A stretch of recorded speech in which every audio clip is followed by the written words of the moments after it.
It's the 123rd season opener in Notre Dame football history between two schools who have never met. Second-year Notre Dame coach Brian Kelly tries to build on the momentum of late last year, while South Florida's coach Skip Holtz returns to the campus where his father Lou won the team's last national title. Kickoff is coming right up, but first we head to our Notre Dame studio in New York. Welcome to the U.S. Bank NBC Sports Report. Here's your host, Liam McHugh. Hey everyone, and welcome to our New York studio. After one of the ugliest off seasons in the history of the sport, it is fantastic to finally get back to the fun and games of college football. In mere moments, the Notre Dame Fighting Irish will open their season against Skip Holtz's South Florida Bulls. It's now my pleasure to welcome into NBC Sports 1984 Heisman Trophy winner Doug Flutie. Doug, today it's Notre Dame, it's South Florida. What are the keys to the game for the Irish? The number one key for the Irish, I talked to Dane Chris this week out at South Bend. Dane said, I have a lot of opportunities to audibilize. I have to get us in the right play at the right time and keep us out of the negative play. Get us in the right play, and when we have the opportunity one-on-one outside with Michael Floyd, I got to give him a shot to go get the ball. And we have to make those big plays when they give us that chance. So expectations are certainly high for Notre Dame. That is all for now. Doug and I will see you at halftime. Notre Dame finished up last season with wins over Utah, Army, Southern Cal, and Miami, outscoring those opponents 108-39. The question is, can the Irish pick up where they left off? We'll send you back out to South Bend right after these messages. This has been the U.S. Bank NBC Sports Report. U.S. Bank, all of us serving you. The Golden Dome on the campus of Notre Dame, where they have been celebrating the rich history of Irish football for more than 120 years. And there's nothing like the anticipation of a season opener in South Bend, where more than 80,000 are making their way into Notre Dame Stadium with hopes that this might be the year when their team looks more like the ones who won 11 national titles. So now in his second season, it's up to Brian Kelly to once again wake up the echoes at Notre Dame. Notre Dame is built in a tradition that is, in my opinion, second to none.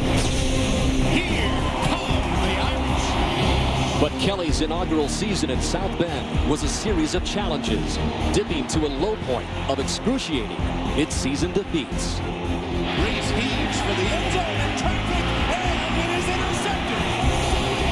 But a team that could have totally unraveled bounced back with 4 straight wins to end the season, showing themselves and the Irish faithful a glimpse of the promise to come.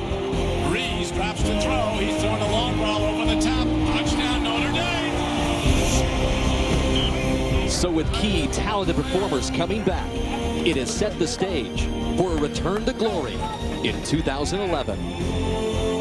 The last time the Irish won it all, Lou Holtz was the coach. Today, his son Skip brings his South Florida Bulls to the stadium where he played and coached for his father.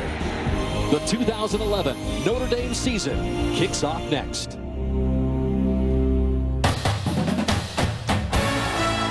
here come the Irish. Touchdown, Notre Dame. We're gonna win. Fight, fight, fight, fight, fight.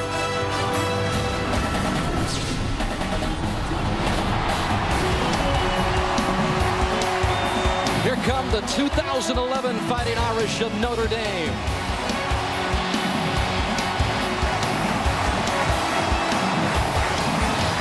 In the 220th consecutive sellout here, Brian Kelly in his second year coming off the inaugural 8-5 season last year.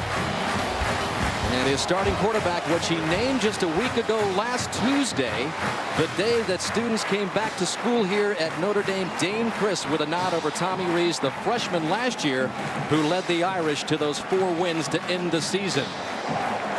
And taking on Skip Holtz and the South Florida Bulls as Holtz returns to South Bend into Notre Dame Stadium for the first time since his dad's final game here back in 1996. And the first ever trip for the very young program of South Florida. Also coming off an 8-5 year. They've had some big wins at some big schools on the road, but here they come out for the first time.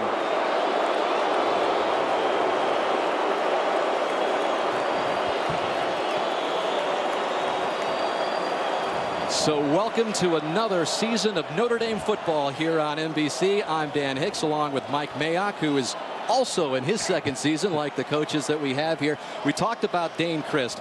It's not entirely on his shoulders because he's got a multitude of weapons offensively that he can go to. And what I like is a good base. 4 or 5 starting offensive linemen are back, but very few programs around the country boast 3 difference makers amongst your skill position players, and that all starts with Michael Floyd.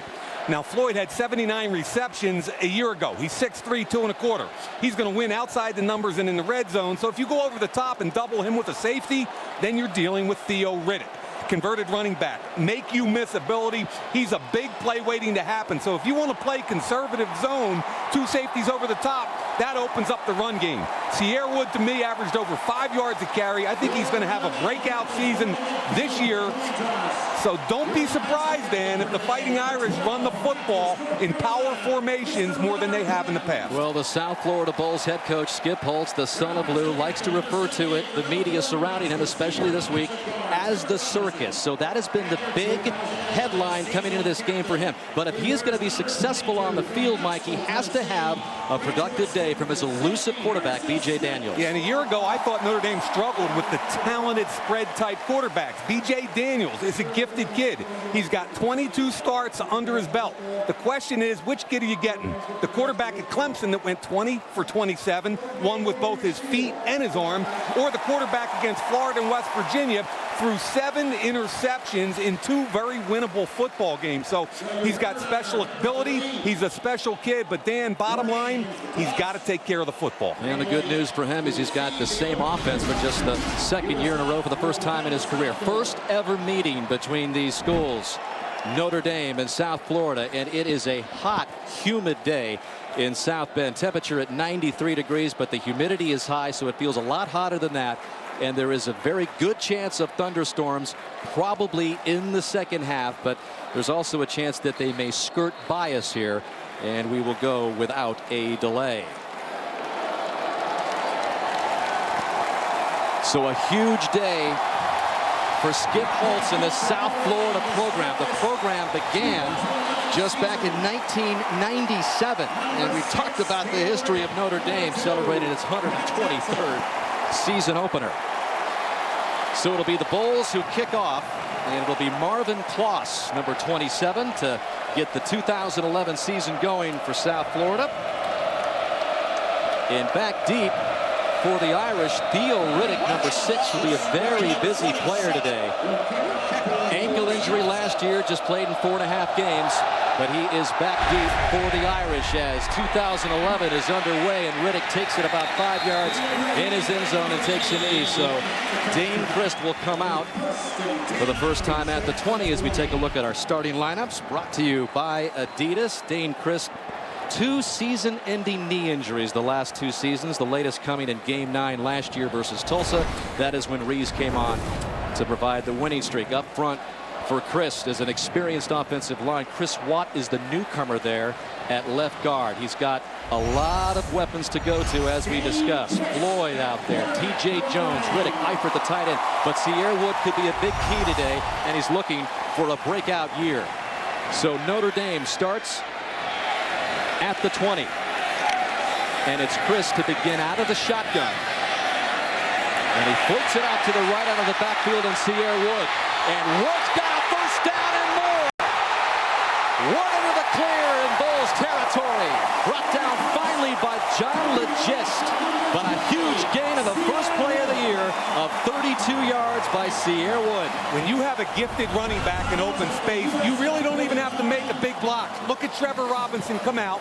He's the right guard. He doesn't even get a body on 34 Lattimore, but it's just enough for the great cutback by Wood. That's the kid we highlighted in our open, and we did it for a reason. I really believe he's going to have a huge season this year, Dan. So Wood is out. Jonas Gray, number 25, is in, and he gets the carry. And maybe a yard at the most. Number 25, Jonas Gray.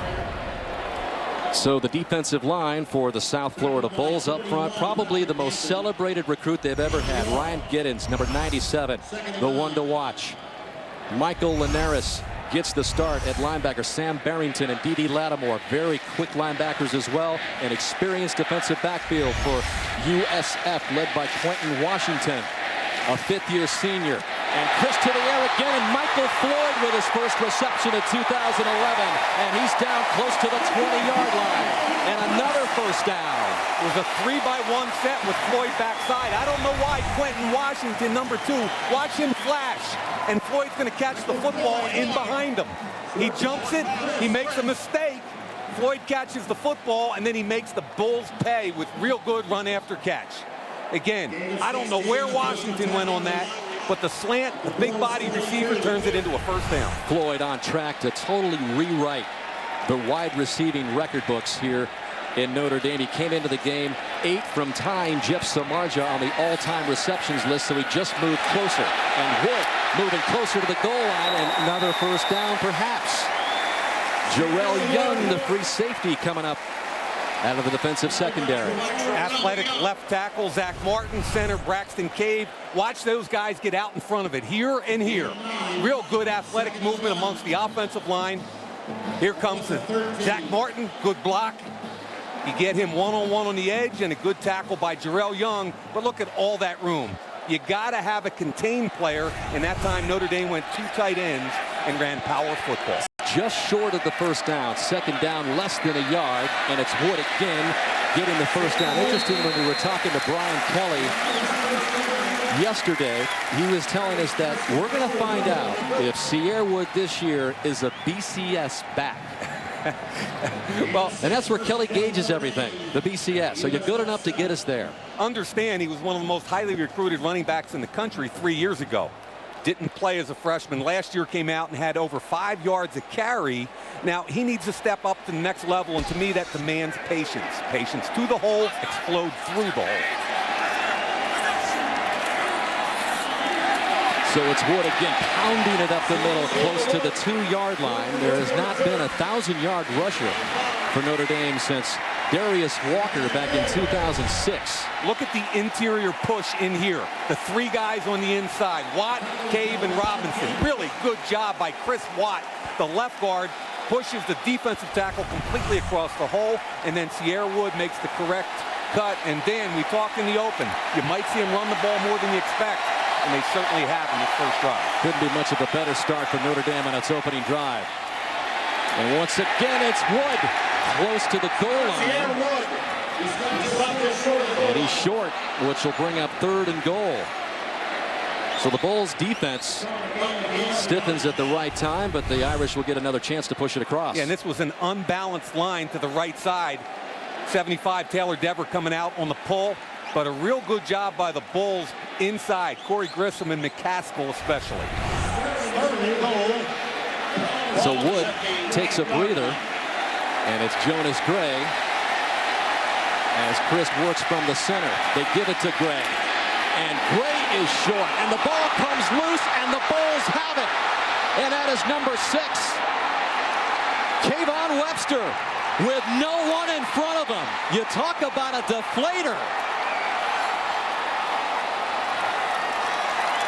Now that's going to be an interesting play to take a look at up in the booth and see when and where this football comes out. Because what a game changer, Dan, as you just said. Jonas Gray, this is their big back, 230 pounds. He drops his pad level right there now.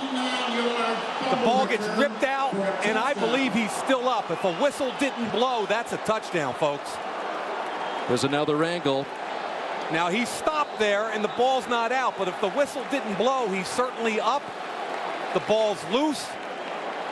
South Florida very alertly is lined up for an extra point, and Notre Dame, and I think we're going to get a booth review. Here's a good look right here. The ruling on the field is that there was a fumble. The play is under further review.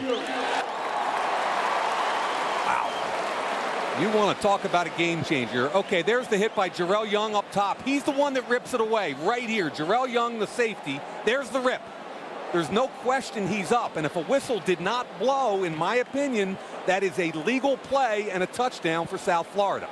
So taking a look at a 96-yard touchdown return by Kayvon Webster. And Notre Dame couldn't dominate a drive more than they just did in the air and on the ground.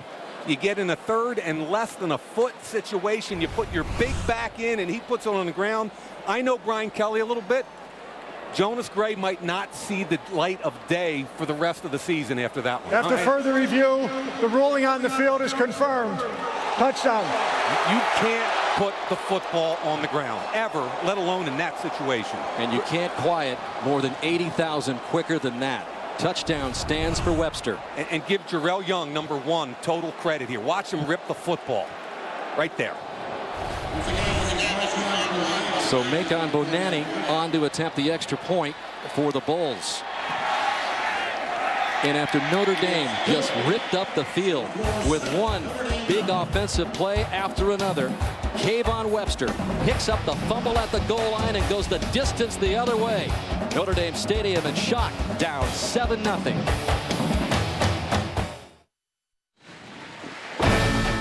Notre Dame football is brought to you by the Miller Lite aluminum pint. 4 more ounces of that great Pilsner taste. By Mercedes-Benz, experience truly great engineering today at your authorized dealer. And by Northwestern Mutual, the power to predict your own financial future. Statue of the 4 horsemen at the football facility. The great sports writer Grantland Rice coining the phrase, outlined against a blue-gray October sky. We've got a blue-gray September sky here with very hot and humid conditions. As you can go to Notre Dame Extra on NBCSports.com, get all the interviews and action. Keep up. Theo Riddick this time comes out for Notre Dame, down 7-0, and Riddick gets it close to the 25-yard line. Remember the conversation we had with Skip Holtz, Dan, when we were in Tampa earlier this week, and all head coaches fear first games. Why? Special teams, things they get tackling, because you haven't done live tackling. But he also talked about the fear of turnovers. And that time, it was Notre Dame that turned the football over. Skip Holtz, guys, that's at least a 10-point differential, if not a 14-point turnaround right there. All sorts of talk. Hey, is your team going to be intimidated? And Skip Holtz has come in here on a business-like occasion. And at the 25-yard line, Notre Dame will try it again here to try to take care of the football this time, as Wood is in there with another good game. And one of the quotes he threw out earlier this week, Mike, was, "We're not getting off the bus with cameras around our necks," even though most of these guys have never been to South Bend, never experienced the Notre Dame atmosphere. So a great start for Holtz to get out in front. I've talked to a lot of coaches, visiting coaches that come in here, and they all don't want to get caught up with the pageantry and tradition. They respect it, but they don't want their kids caught up in it. 2nd and 4 after the gain of 6. As Chris works out of the shotgun, and the give again to Wood, and he skirts around the left side and picks up a first down. So Wood with a really solid start. Brought down by D.D. Lattimore. First drive, yeah, 6 runs, 2 passes on the first drive, right back to the run. Watch what happens after the snap. Great job out there controlling on the edge by number 70, Zach Martin. That allows him to get outside. He breaks the tackle of Jarrell Young. First down. Wood came back rededicated this year. 5 a.m. workouts. And a guy that Kelly can really count on. And Wood, the workhorse so far. This time he stopped in the backfield. And there's Lattimore again from Athens, Georgia, who makes the stop. It's a good football program. I mentioned the program just started up in 1997, but Skip Holtz led the Bulls to their 5th straight 8-win season. They have now gone to 6 straight bowl games. They beat Clemson last year, 31-26 in the bowl game. 3 straight wins in bowls. And so they came in here to South Bend thinking they could win this game, as Sierra Wood is very busy. Makes another carry, but the Bulls defense honing in on him a little bit better now. And Elkino Watson on the stop. Elkino Watson, by the way, a true freshman defensive tackle for South Florida. Coaches talked the other day. Mark Snyder, their defensive coordinator, said this kid was so talented, they've got to play him right now. The kid's just too talented to put on the bench. And Jonas Gray in the game down at the bottom of the field. Empty set. After the fumble.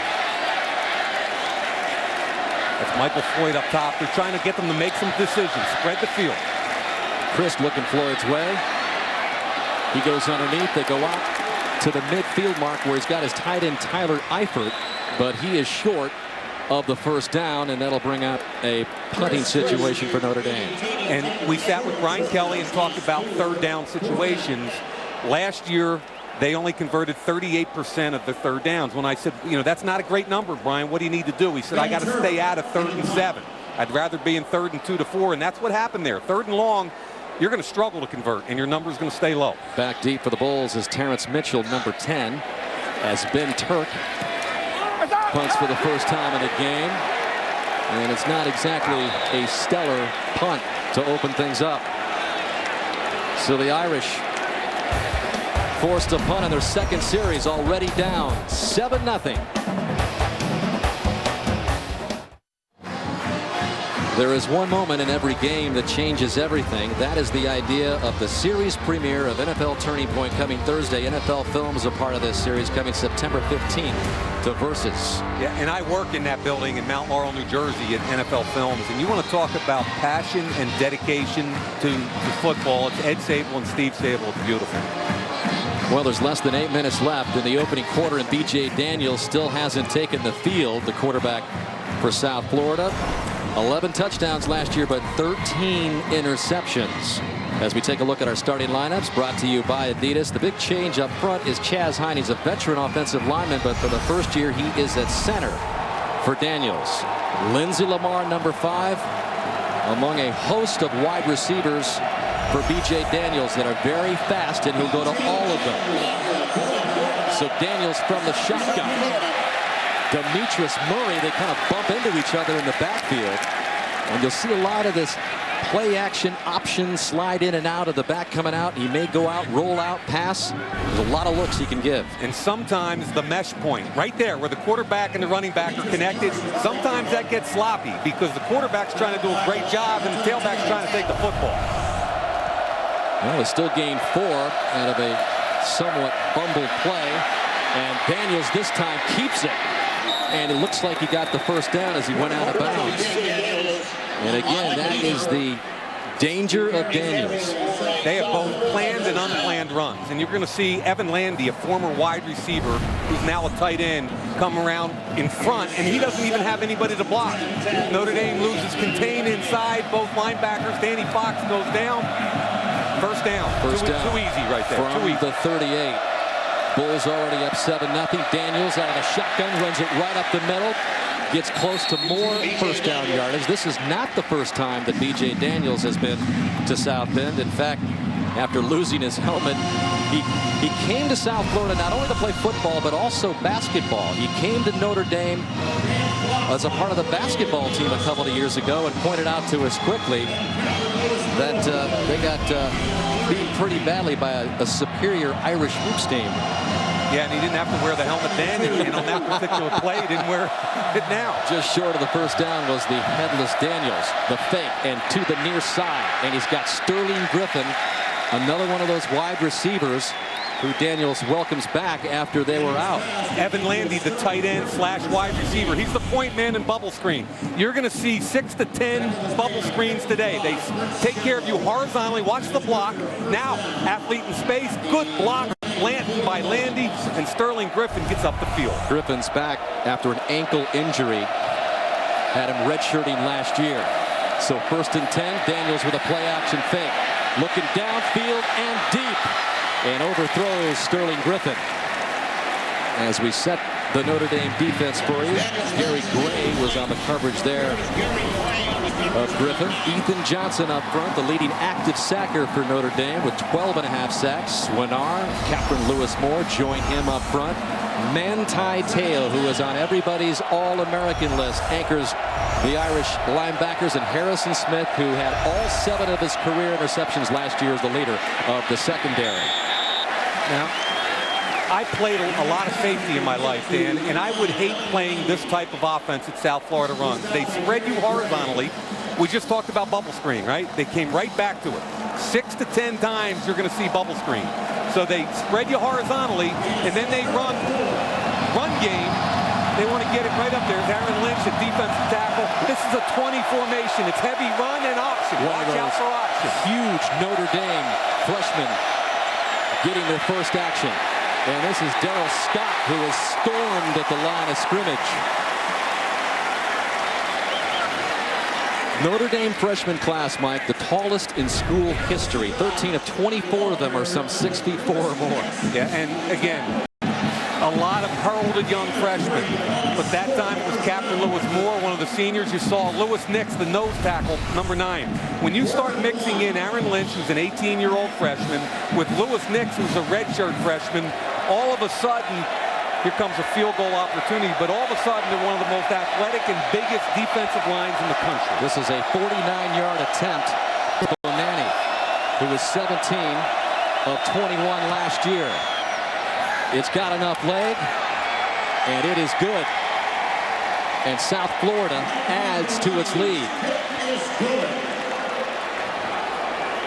As Bonanni makes it a 10-0 South Florida lead.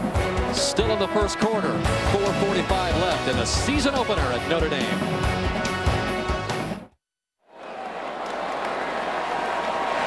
Fighting Irish trailing 10-0. 4:38 left in the first. As they begin this drive at their own 33-yard line. Dane Christ.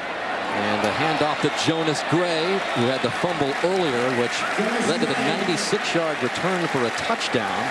Jarrell Young makes the stop for South Florida. At the outset, we said there was a significant chance of thunderstorms reaching South Bend. So as we look out to the west over Notre Dame Stadium, you can see the dark skies. And by courtesy of our friends at the Weather Channel, the radar shows you a pretty big weather system out west. We are just below the T in South Bend right there. So that seems to be approaching. How much of it will get to us remains to be seen. Dane Christ rolling out and going downfield and over the head of Riddick. I like his patience. I thought he had a crossing receiver in the mid-range, not the deep range there, but I like the patience to keep his eyes down the field and take a shot. So that'll bring up 3rd and short. Just about a yard left for Brian Kelly and Christ. Kelly talks about the maturation process of Christ. He says he's so better mentally and so much better physically. In fact, Chris said he tried to be a little bit too perfect last year before he got hurt. I think he felt like before he could be a true leader, he had to be accountable in every area, and now he feels a lot more confidence in that. So on 3rd and short, Chris from underneath, and a flag has come in. The defensive backfield of South Florida. Offense, 5-yard penalty, 3rd down. Now, Dan, we talked about makeable 3rd downs, which Brian Kelly was preaching yesterday, which is that 3rd and short underneath 3. Now you take it from 3rd and 1 back to 3rd and 6 or 7, and it's a completely different defensive scheme set that you're up against. Talking about Chris, Kelly also said, I'm looking for maybe a little bit more fire, emotion. If a receiver runs a bad route, get in his face a little bit more. And when we talked with Dane Christ yesterday, he said, I've gotten better at that, especially after what you described as doing it on the field. A little too high for Floyd. And that's another thing that they talked about, is improving his accuracy. I thought Patrick Hampton almost jumped off sides here. You've got to make this play. You've got some room here on the slant, okay? That's a makeable throw. The ball's up high. I'd also like to see Michael Floyd go get that with 2 hands. Maybe it's out of his range with 2 hands. That's just a bad throw. So when you start with accuracy as a prerequisite for your quarterback, that was a bad throw. So it's Ben Turk to punt it away again for Notre Dame, and Terrence Mitchell stands back at his 25-yard line. Turk had just a 23-yard punt the first time around, and Mitchell comes out with this one across midfield and well into Irish territory before he's finally dragged down at about the 40-yard line by the punter, Turk. 37-yard punt by Turk, 34-yard return. Now, this kid's got special make-you-miss ability. Terrence Mitchell is only 5'10", 154. Look at the cut. Now he wants to get outside, breaks the leg tackle right there, gets all the way to the sideline. 154 pounds. He's a converted corner. He makes the first guy miss, which is what you got to do as a punt returner. Picks up good yardage down the field. And Dan, the first drive, it looked like a Notre Dame game. And since then, it's been all USF. Mitchell from Hillsborough High School in Tampa. Another one of those players, more and more of them staying home in Tampa and going to South Florida. And on the ground here is Lindsey Lamar. We said he was going to be active in the offense, and that was a gain of 17 before Harrison Smith brought him down. Lindsey Lamar is the cousin of Terrence Mitchell. Same hometown, same high school. The two return guys, Lamar and Mitchell, are cousins, and you want to see some make you miss. Personal foul, face mask, defense number 22.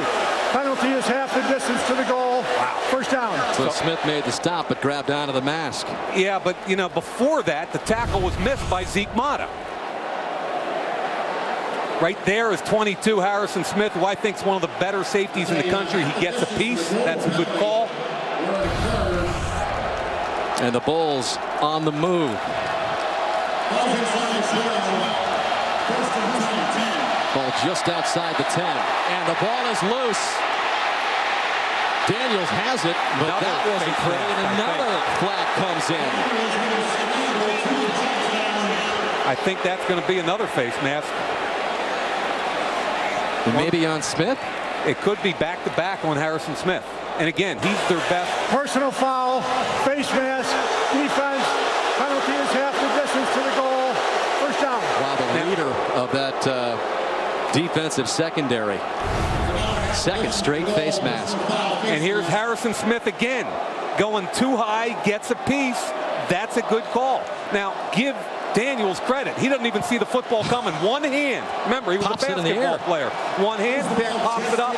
So instead of negative yardage, they get the penalty. Everything going their way. If you're a Bull fan, you want them to pop it in right now and go up 17-0. First and goal. Ball just outside the Notre Dame 5. And Daniels pitches it to Darrell Scott, and Scott pounds his way close to the 1. Scott was the #1 running back prospect out of high school, but he went to Colorado. He transferred there, sat out all last year, but he's in the lineup for South Florida. Yeah, down, and pull around. This is a 236-pound load. And when I say a load, I mean that complimentary. Good hit by Harrison Smith to keep him out of the end zone. But you're talking about a 236-pound kid with 4.5 speed. Had some injuries there at Colorado. Didn't work out. Got frustrated. And now on second and goal, here he is again. Still no call made, as he is very close. Another bad snap. Remember, Chad, they're going quick. They're going quick. We're going to go quick here, folks. Off the line of scrimmage. On third and goal. They caught him. Notre Dame scrambling to get in position. Daniels wants to sneak it across, but he didn't get in that time.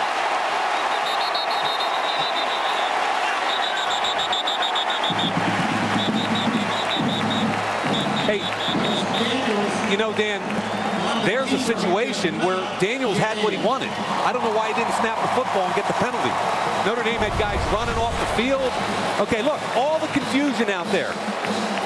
Get under it and snap it, because Notre Dame had people. Here comes another guy. There's nobody on the slot. If I'm Daniels, DJ Daniels, in that situation, you do what a Peyton Manning would do. You get under center and you take advantage of the confusion.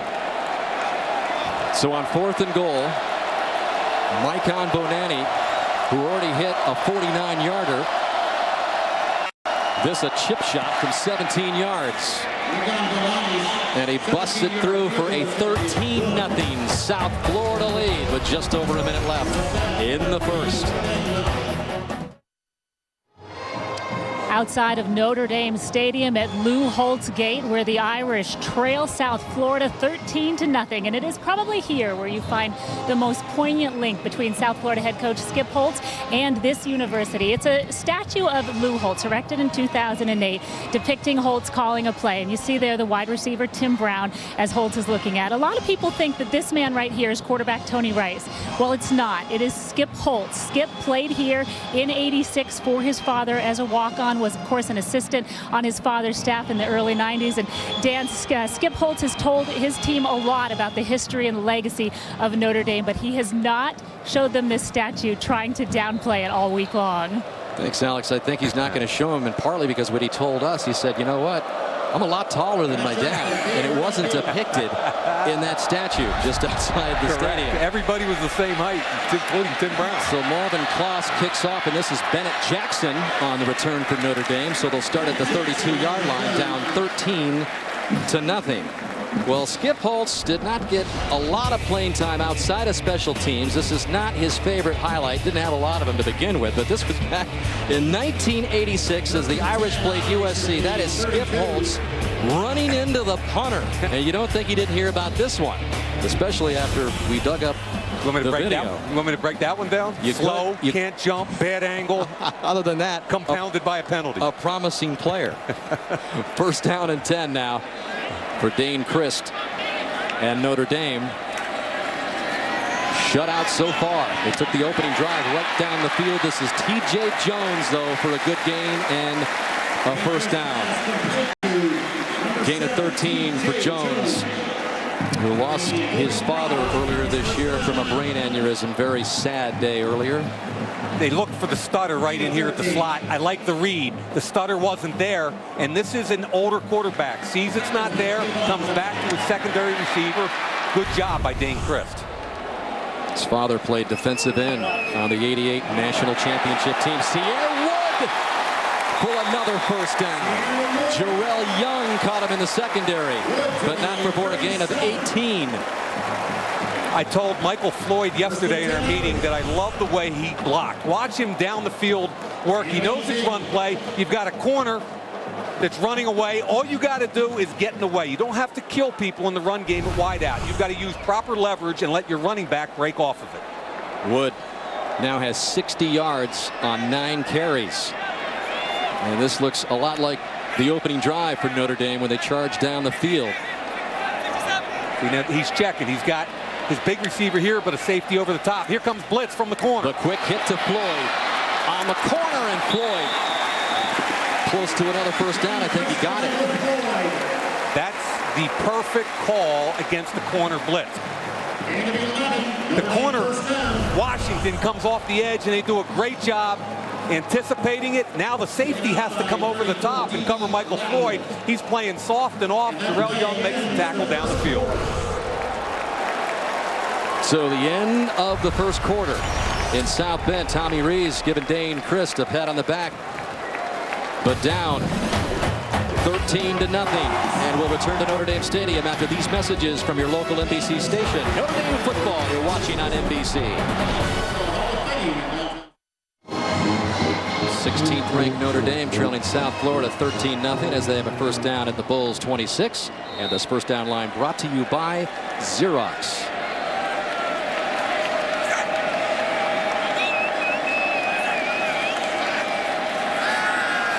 Chris the fake, and the pass complete to Mike Ragone, the tight end, who backs up Tyler Eifert.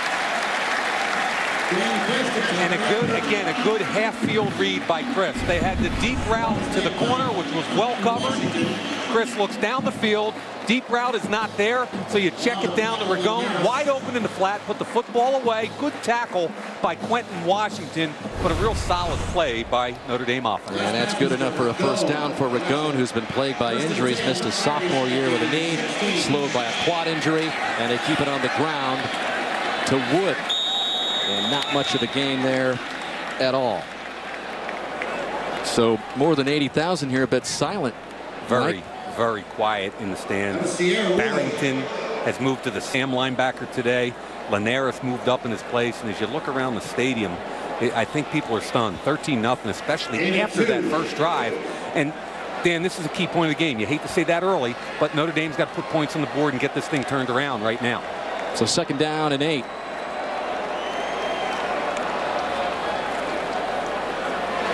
And this is Wood.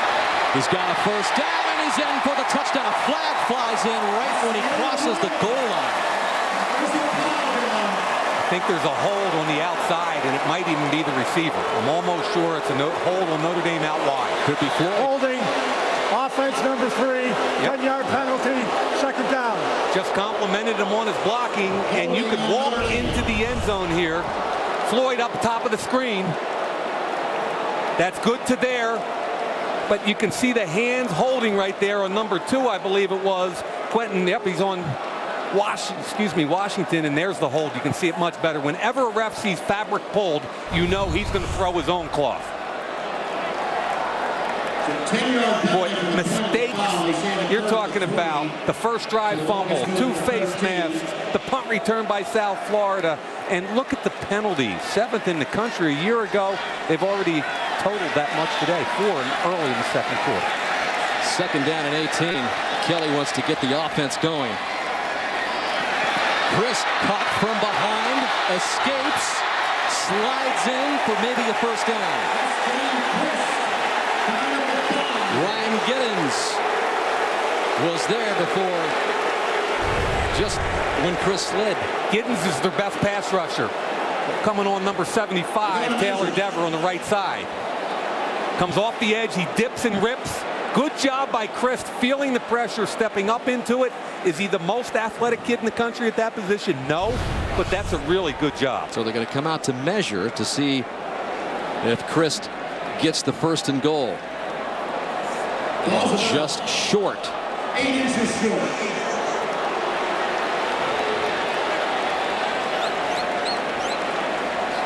This is important. We talked about game 1 situations, Dan.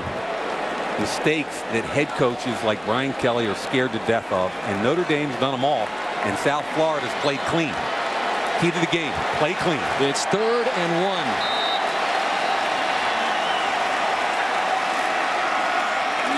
And there is Wood for the first down. 1st and goal, Notre Dame. You notice Jonas Gray has not touched the football since the fumble. Sierra Wood's going to get a ton of carries today. Good wedge blocking inside. Drop the pad level. You only needed about a foot. And now it's 1st and goal inside the 5. Wood, the leading rusher last year. More than half of his yards coming in those last 4 games for Notre Dame, which they won going down the stretch of the season with Tommy Rees at quarterback. Chris hands it off to Wood, and this time he's caught for a loss by Keith McCaskill, the senior from Tallahassee, whose twin brother Kevin is an offensive guard on this South Florida team. And this is penetration against a zone run play. Watch what happens with the penetration right through here. You've got to get the cutoff. It's not done when you miss the cutoff, and that's Braxton Cave. Watch the center, 52, Cave. Front side zone, he gets his hand on McCaskill, doesn't want to hold him. That's just good one-gap penetration by the defensive tackle McCaskill for a negative play. 2nd and goal from the 7 on the good play by McCaskill. Chris to the air in the end zone and in and out of the arms of T.J. Jones. Kayvon Webster on the coverage, the man that took back the fumble, 96 yards for the touchdown earlier. T.J. Jones has got to catch this. As bad as the last slant was by Chris, he put that right on his number. Webster was on him tightly, but you got to make that catch right there. That's the difference between a touchdown or potentially having to settle for a field goal if you don't convert here. So 3rd and goal.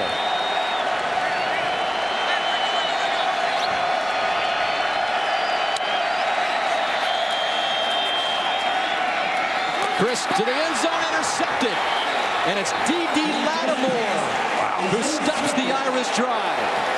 That was horribly underthrown. If you're going to throw the football and he's covered, it's got to go into the band. It's got to go right to the tuba player. You can't underthrow that ball and take points off the board. That's a really poor decision by Dane Crest. Good coverage by Lattimore, who undercuts it, but it's short and behind him. You can't make a worse throw than that. So the latest turnover by the Irish, again costly as South Florida takes over.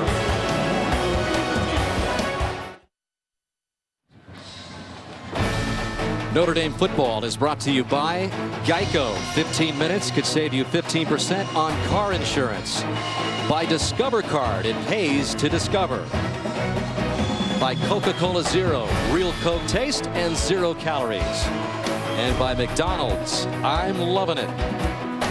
One of the statues outside Notre Dame Stadium, Newt Rockne in his 13-year tenure, racked up 105 wins, 3 national titles. That's a look of a football coach from the 20s. You're not kidding, pal. So South Florida going to work, and right to work, Sterling Griffin. And that's a gain of 11, so another first down for South Florida. All the Notre Dame miscues so far, Mike. We talk about the first game and all the intangibles. You drive it down the 1-yard line, 3rd and 1. Jonas Gray gets stripped by Jarrell Young. It's taken back 96 yards. Then back-to-back face masks, 2 penalties, and then here's a touchdown. Meanwhile, South Florida in this hurry-up offense, Darrell Scott on the first down carry. But they take a touchdown off the board because of the Michael Floyd penalty. And then after that, Dane Chris makes a horrible decision and throw. So no field goal. They're doing everything they can to shoot themselves in the foot. But let's give South Florida a lot of credit. They're playing well also. Gain of 4, 2nd and 6. And Daniels gives it to Scott again. And Darrell Scott is driven out of bounds by Harrison Smith, who's been called for a couple of face mask penalties. Some of those young pups are on the field too. Ishak Williams was out there, Stephon Tuitt, Troy Nicholas, 3 of their big recruits in that front 7. So Scott, 6'1", 230 from Ventura, California, picks up the Bulls' first down, approaching the 11-minute mark. Empty set, quarterback draw. Great block. Daniels gets a good block on the corner. Takes it up for a big gain. Joel Miller absolutely on the crack. It's not a crackback because the defender had an ability to see the block. But watch out here. That's Joel Miller, the slot. When the ball gets cut back, he is going to absolutely eye up Danny Fox and destroy him. What a hit by Victor Mark. So just about 3 left for a first down. And Daniels with a quick hit. He had 2 receivers out there, Sterling Griffin and Joel Miller. They both wanted it, right? They both wanted it. Who was it intended for? I guess that's the question. I think Griffin is the guy they want to get the football to, and it's Griffin out wide. You would think he'd be the blocker, but no. In this particular play, it should have gone to Miller. Just short of their own 49 on 3rd and 3. Notre Dame fans waking up just a little bit, hoping for a stop. And a good second effort by Scott, but appears he is short, just short of the first down. And again, Scott was the #1 recruit in the country at the tailback position 3 years ago, like you had said, Dan. Went to Colorado. People in Texas cried foul. They thought he was going to go to the University of Texas. Had 2 very, very average seasons. Chose to transfer. And one of the reasons he went to South Florida is he grew up in that area. He's got a cousin in the program. And there's some comfort level with knowing people in the area. And because they had a tailback graduate a year ago, I think he felt like he could step in and play day 1. Yeah, he came out of high school the same year that Sierra Wood did. And they were 2 of the most celebrated high school running back recruits as they come out to measure to see if Scott picked up the first down. He's that short. Now, interesting. What do you do? I love this. Now, it's 4th and what? Less than the length of a football. You're up 13-0. Everything's going your way. You're on the plus side of the 50. Skip Holtz has got a huge decision to make right here. You know the players want to go for it. They just brought their big-bodied in, Chris Wright, the fullback. So they're either going to try and draw them off sides and punt, or I think Skip Holtz is going for it right here. You can see their 4th down conversions last year. Half the time, and 8. This is unbalanced. They only have 2 players on this side of the football. Powers to the left. Here comes the tight end.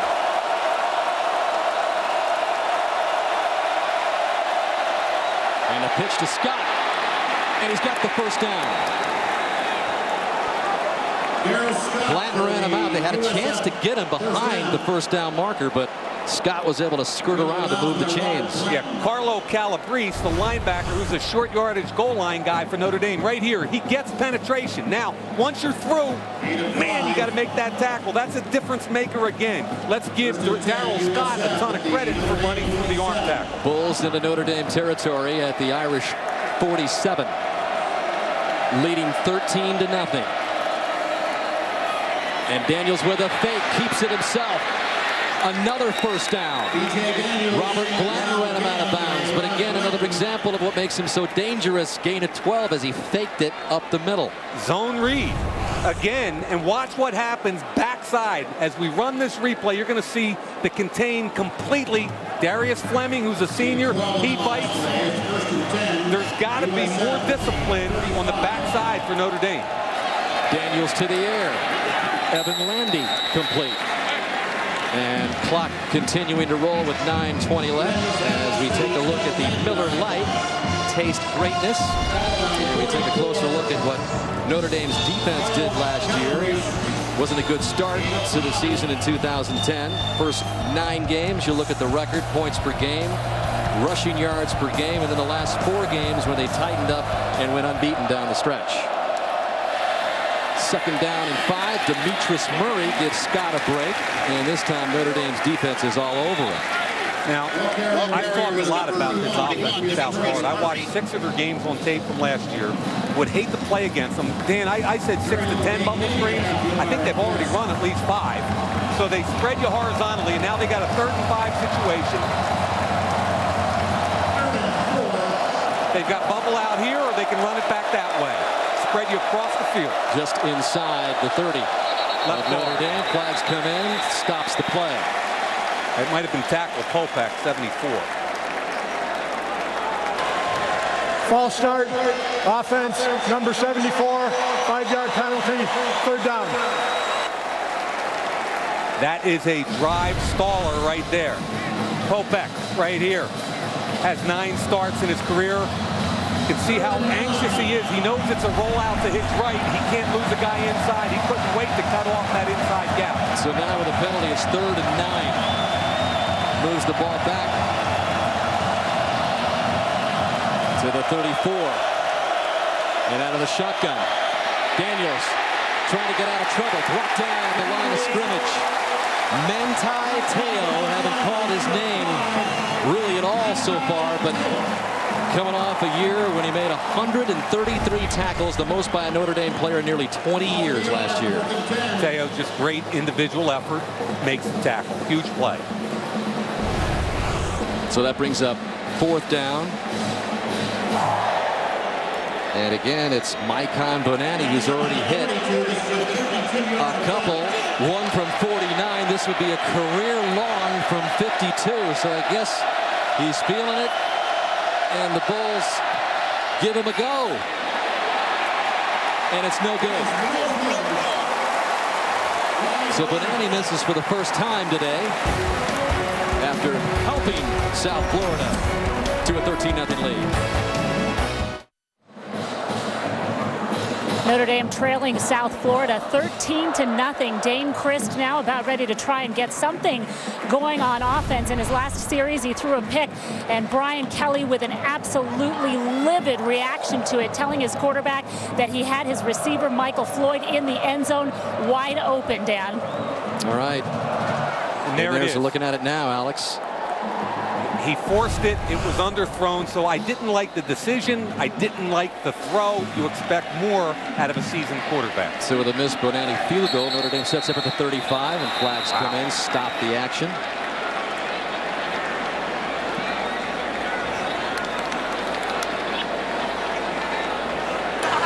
False start. Offense, number 76. 5-yard penalty. 1st down. How many penalties so far, guys? I mean, there are 5 penalties, and last year they averaged 4.5 per game.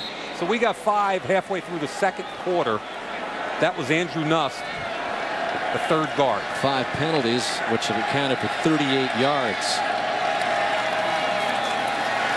So it's Jonas Gray. There he is touching the football and hangs on to it this time for a good gain of 10. And as a sports fan, what you really want is the whole story. Don't miss NBC Sports Talk. It's the brand new series that takes you deeper inside sports. Get the whole story every weeknight. NBC Sports Talk premieres this Thursday, September 8th on Versus. 2nd down out of the shotgun. Christ rolling to his left. It was intended for Eifert, but it is knocked away by Michael Linares. Ball was thrown late, and a good job by Linares undercutting the tight end. Same on the edge. Linares is going to undercut right there. Really good job with the correct arm, not interfering with the throw to Eifert. I'd like to see that out about 2 steps earlier. Make the decision, get the football out, and again, another big 3rd down. So Notre Dame from its own 39 with 3rd and 5. Christ over the middle and out of the arms of Riddick. And penalties, fumbles, interceptions, drop footballs in key 3rd down situations. You know, Riddick's been around. He's got to catch this football. That was a real good throw, a very good decision. Catch the football. Nobody's hitting you. There's some heavy frustration right now, and he's going to get in his face a little bit, which is what we talked about a little bit earlier. So on 4th and 5, Notre Dame set up to punt. And again, it's Turk with Terrence Mitchell back deep. Another bad and punt. Another weak punt by Turk, as they let it fall just at the 23-yard line. It's been all Bulls of USF so far. In the program's very first visit to South Bend to take on Notre Dame, Skip Holtz and the Bulls have themselves a 13-0 lead over 16th-ranked Notre Dame. Skip Holtz and his path to Tampa and South Florida. He was a wide receivers coach, your offensive coordinator for his father, Lou Holtz. And then he went on to Connecticut to become the head coach for 5 years, on to South Carolina in an assistant job, and then again a head job at East Carolina for another 5 years before landing in Tampa for his 3rd head coaching job now in his 2nd year. His father, of course, college football analyst. Never picks against Notre Dame, but he had to go with his son's team, South Florida, right now, and he's looking like a winner in that department as Daniels rolling out. And on the near sideline, B.J. Daniels had Evan Landy. Success breeds confidence. I love where this throw went. It play action off zone read. Landy with the hands catch, but he's out of bounds because he didn't control the football. You can see that late. Don't even worry about his feet or anything. Watch where the football goes. Hits the ground, pops up in the air, never controls it through the process. 2nd down and 10.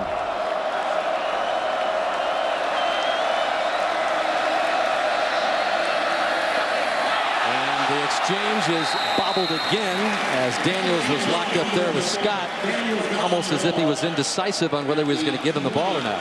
It's at the mesh point again. This was a planned run. Jeremiah Warren, the left guard, pulls out. Watch at the mesh point for the 2nd time today. When that left guard pulls like that, that should have been a give. They were setting up a give, and I think the quarterback was wrong there. So that's a loss of 3. 3rd down and 13. Ball back at the 20. Daniel sets, fires, complete at the 30 to a Sterling Griffin, who is stretching for the 1st down mark, but he's short. And Gary Gray, the senior cornerback out of Columbia, South Carolina, on the stop for the Irish. Notre Dame rotates late here. You can see Harrison Smith coming down. That opens up the play in here. One-on-one. Really good effort by Sterling Griffin. Almost gets the 1st down. So that brings up 4th down and about a yard. And in the punt, Justin Brockhouse-Kahn, number 18, and back deep for Notre Dame, Theo Riddick again. And a good punt by Brockhouse-Kahn, his father. Aaron for the 49ers, and that one is bobbled. And South Florida takes over again. Victor Mark recovered it for the Bulls. Victor Mark had the big hit on that crackback block. Now, come on, Riddick has been around. You can't make that mistake. He hands it to Victor Mark effectively. Victor could have kept his feet. He walks into the end zone. But once again, another huge Notre Dame mistake. He's back there because A, he's sure-handed supposedly, and B, he's got explosive make-you-miss ability, and he should be upset. This Notre Dame team needs to step up and make a play. All the momentum going to South Florida. And stop turning the ball over. 1st and 10, South Florida in business at the Irish 20. 5:03 left in the opening half. Daniels with a play action. Fires, the ball is bobbled and incomplete. Intended for A.J. Love. Wow, another opportunity to make a play. Trying to hit the big body receiver Love. When the ball gets tipped right there, Zeke Mata, ball goes in the air. Good hustle, but you got to end up making a play. And Dan, the total yardage right now. Notre Dame's got 70 more total yards, but obviously they're -3 in the turnover department. Second down and 10. Daniels fakes it to the left, rolls right, and dumps it to Demetrius Murray. And Murray's inside the 20, but a long way away from a first down. It'll be 3rd and long. I see some maturity and development with B.J. Daniels. They wanted to run a quick halfback screen to the left. Hopeback is going to pull out. Now, watch what happens. Notre Dame gets penetration. It's not there. So B.J. Daniels pulls it down and makes a little something out of nothing. I like that a lot. It shows me his maturity and the fact that he understands situational football. 3rd and 9.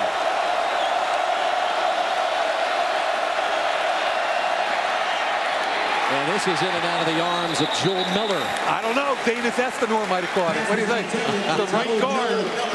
Let me make a play. Everybody else is making a play. Watch what happens when the ball goes up in the air. Good decision just to check it down a little bit. Now the ball goes in the air. Look at 60, Estenor. That's me. I got it. It's all mine. Good job by Notre Dame. Harrison Smith driving on the football. Smith's done well today except for those 2 major penalties. 2 face masks and extended drives. So Bonet, who missed a 52-yarder on the previous attempt, this from 37 yards. He's already got 2 in. And this one is up and good. And South Florida increases the lead over Notre Dame, 16-0. Brian Kelly in his inaugural season last year got off to the 1-3 start. They won 3 in a row, and then the tough losses to Navy and Tulsa. And then they reeled off the 4 straight wins to end the season to post 8-5, but down in a 16-0 hole here to South Florida. And I guess they're lucky they're only down 16-0 because despite the fumble return for a touchdown by South Florida, the 3 successive scores with all the turnovers that Notre Dame has made have been only field goals. So silver lining is your defense is hanging in there and giving you a chance to win this game. So it's Kloss to kick off. And back deep is Bennett Jackson, who gets no further than the 25-yard line. Back in a moment to Notre Dame.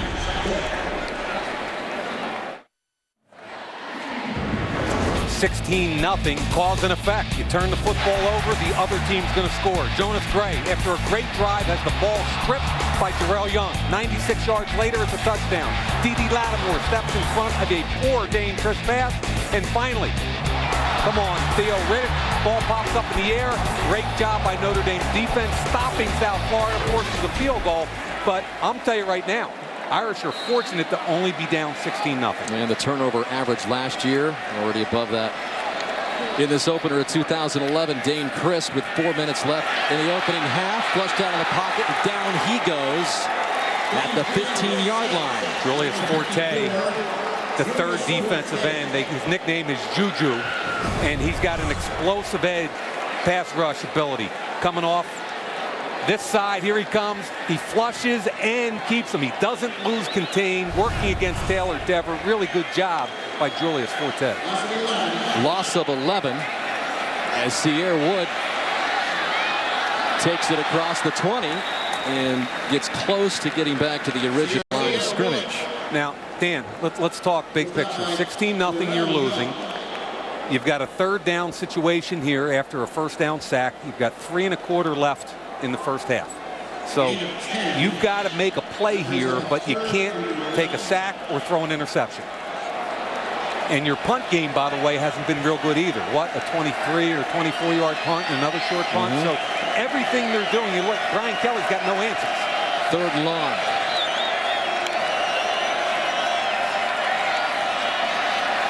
Chris steps up, and that was intended for Eifert, and he should have caught the ball and knows it. It doesn't get any worse than this, and you start to lose your confidence as a team when guys start not being able to make plays. Look at Brian. It's right there. Now, you want it on the front hip, but it's on the back hip. Tyler Eifert can make that catch. Is it the wrong side? Absolutely. Dane Christ had plenty of room to drive that to the front side. However, Tyler Eifert's got to make the play. That's where you pick each other up. And South Florida might have a chance here In the closing 3 minutes of the opening half, Turk gets a little better one off this time as Mitchell comes up to make a fair catch, but South Florida has good field position with 2:52 left. As we remind you that coming up, it's the Discover Card halftime report. Doug Flutie paid a visit to South Bend earlier this week, met up with Dane Christ. We'll see what those two QBs had to talk about. Liam McHugh is in our New York studio. He'll have all the scores and highlights from around a big Saturday in college football, and Mike Florio will join him with all the NFL news, including a look at Thursday night's season opener in Green Bay between the Saints and the Packers. So first down and 10 now for South Florida. Today's first down line brought to you by Xerox, as the Bulls at the 41 or 42, call it. B.J. Daniels with a keep, and he gains a few, brought down by Manti Te'o.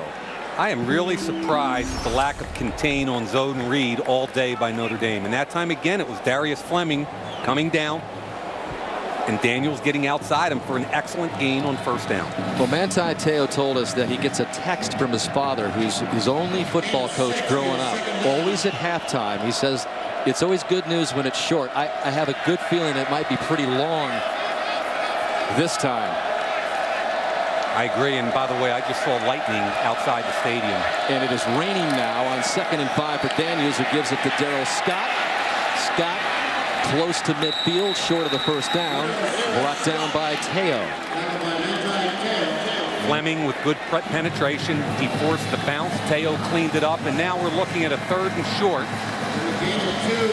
South Florida has all 3 timeouts and plenty of time. A minute 50 and ticking. There's a look at the weather.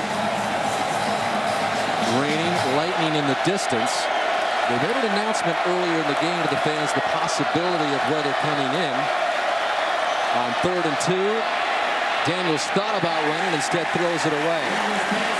Really good coverage by Robert Blanton on that play. They're looking for slant. He took it away. Then he bounced it back outside. He took it away. Excellent job by Blanton. And a smart play by Daniels, just throwing it away, not trying to force anything. He had 13 interceptions last year. There's a look at the dark skies. So we knew the weather was coming.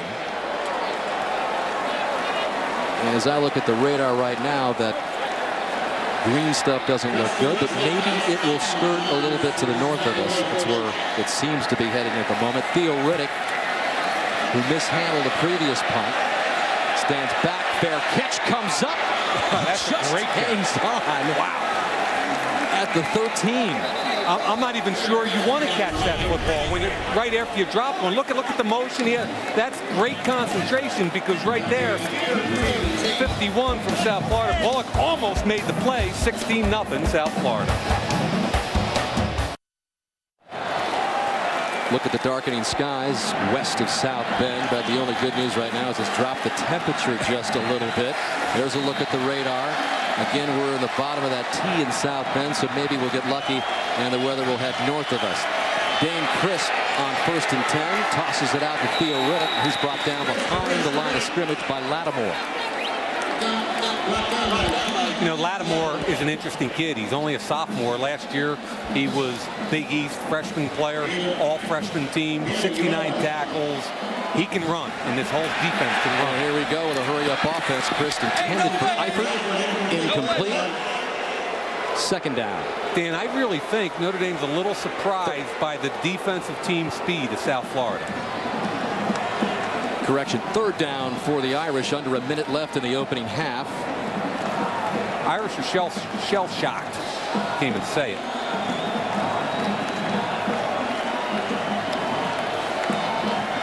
Incomplete pass, of course, stopped the clock. Advantage for South Florida getting the football back.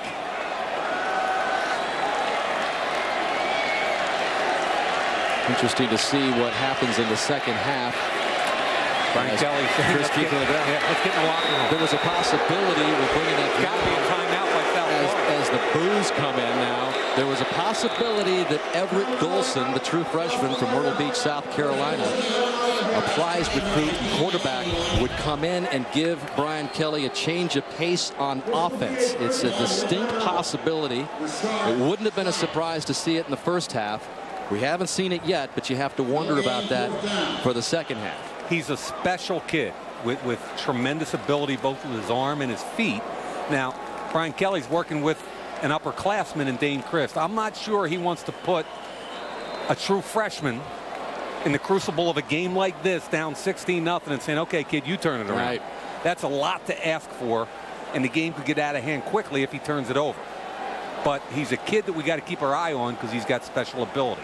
In fact, there's a separate set of plays for Everett Golson and Andrew Hendricks, who back up Christ and Tommy Reese. So on 4th down, it is Mitchell standing at midfield for Turk on his goal line. Bit of a high snap. Turk just gets it off. And Mitchell lets it fall. Smart. And so that will stop the clock with 35 seconds left in the opening half, in South Florida up 16-0.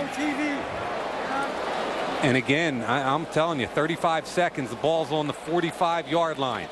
Looking at the field goal distances already today, plus or minus 50-yard field goal, you've got to get to the 33-yard line. That's 17 plus 6, 23 yards you need to get in 35 seconds with with 2 timeouts remaining. I think that's what Skip Holtz has to be thinking about. Let's get 3 more.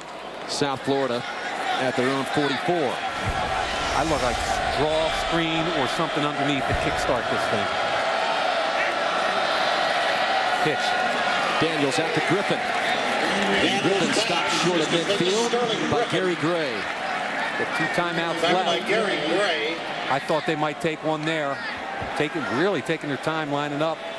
2nd and 4. 19 seconds and rolling. Quick hit by Daniels to Griffin again.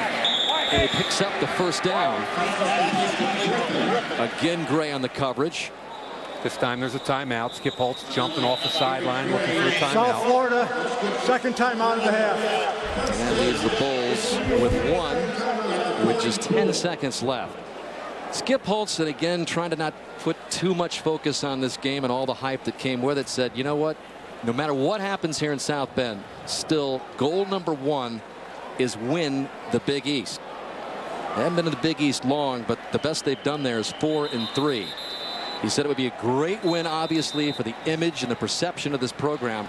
Tampa, or South Florida in Tampa, is the 9th largest university in the country. We paid a visit there earlier this week, and I was just shocked by the size of the campus. Everybody thinks of those directional schools as some little town, some little school where... Now, this is a state university with 45,000 students. And to your point, they'd much rather be playing for the Big East Championship on December 1st against West Virginia, regardless of this outcome. And Daniel steps up. He just falls on it, running out of bounds. Wow. I thought he had Sterling Griffin on about what they needed. It was 15 yards. Sterling Griffin ran a little dig route.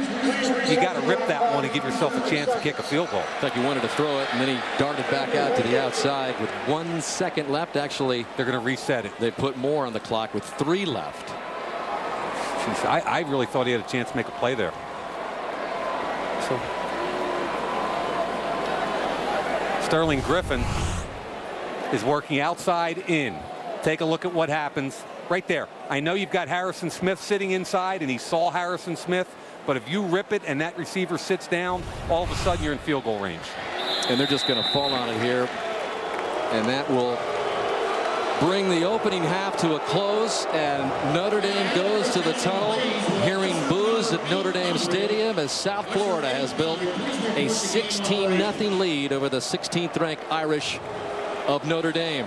Turnovers, they got down deep. Notre Dame with impressive drives, turned the ball over as we go down to Alex Flanagan.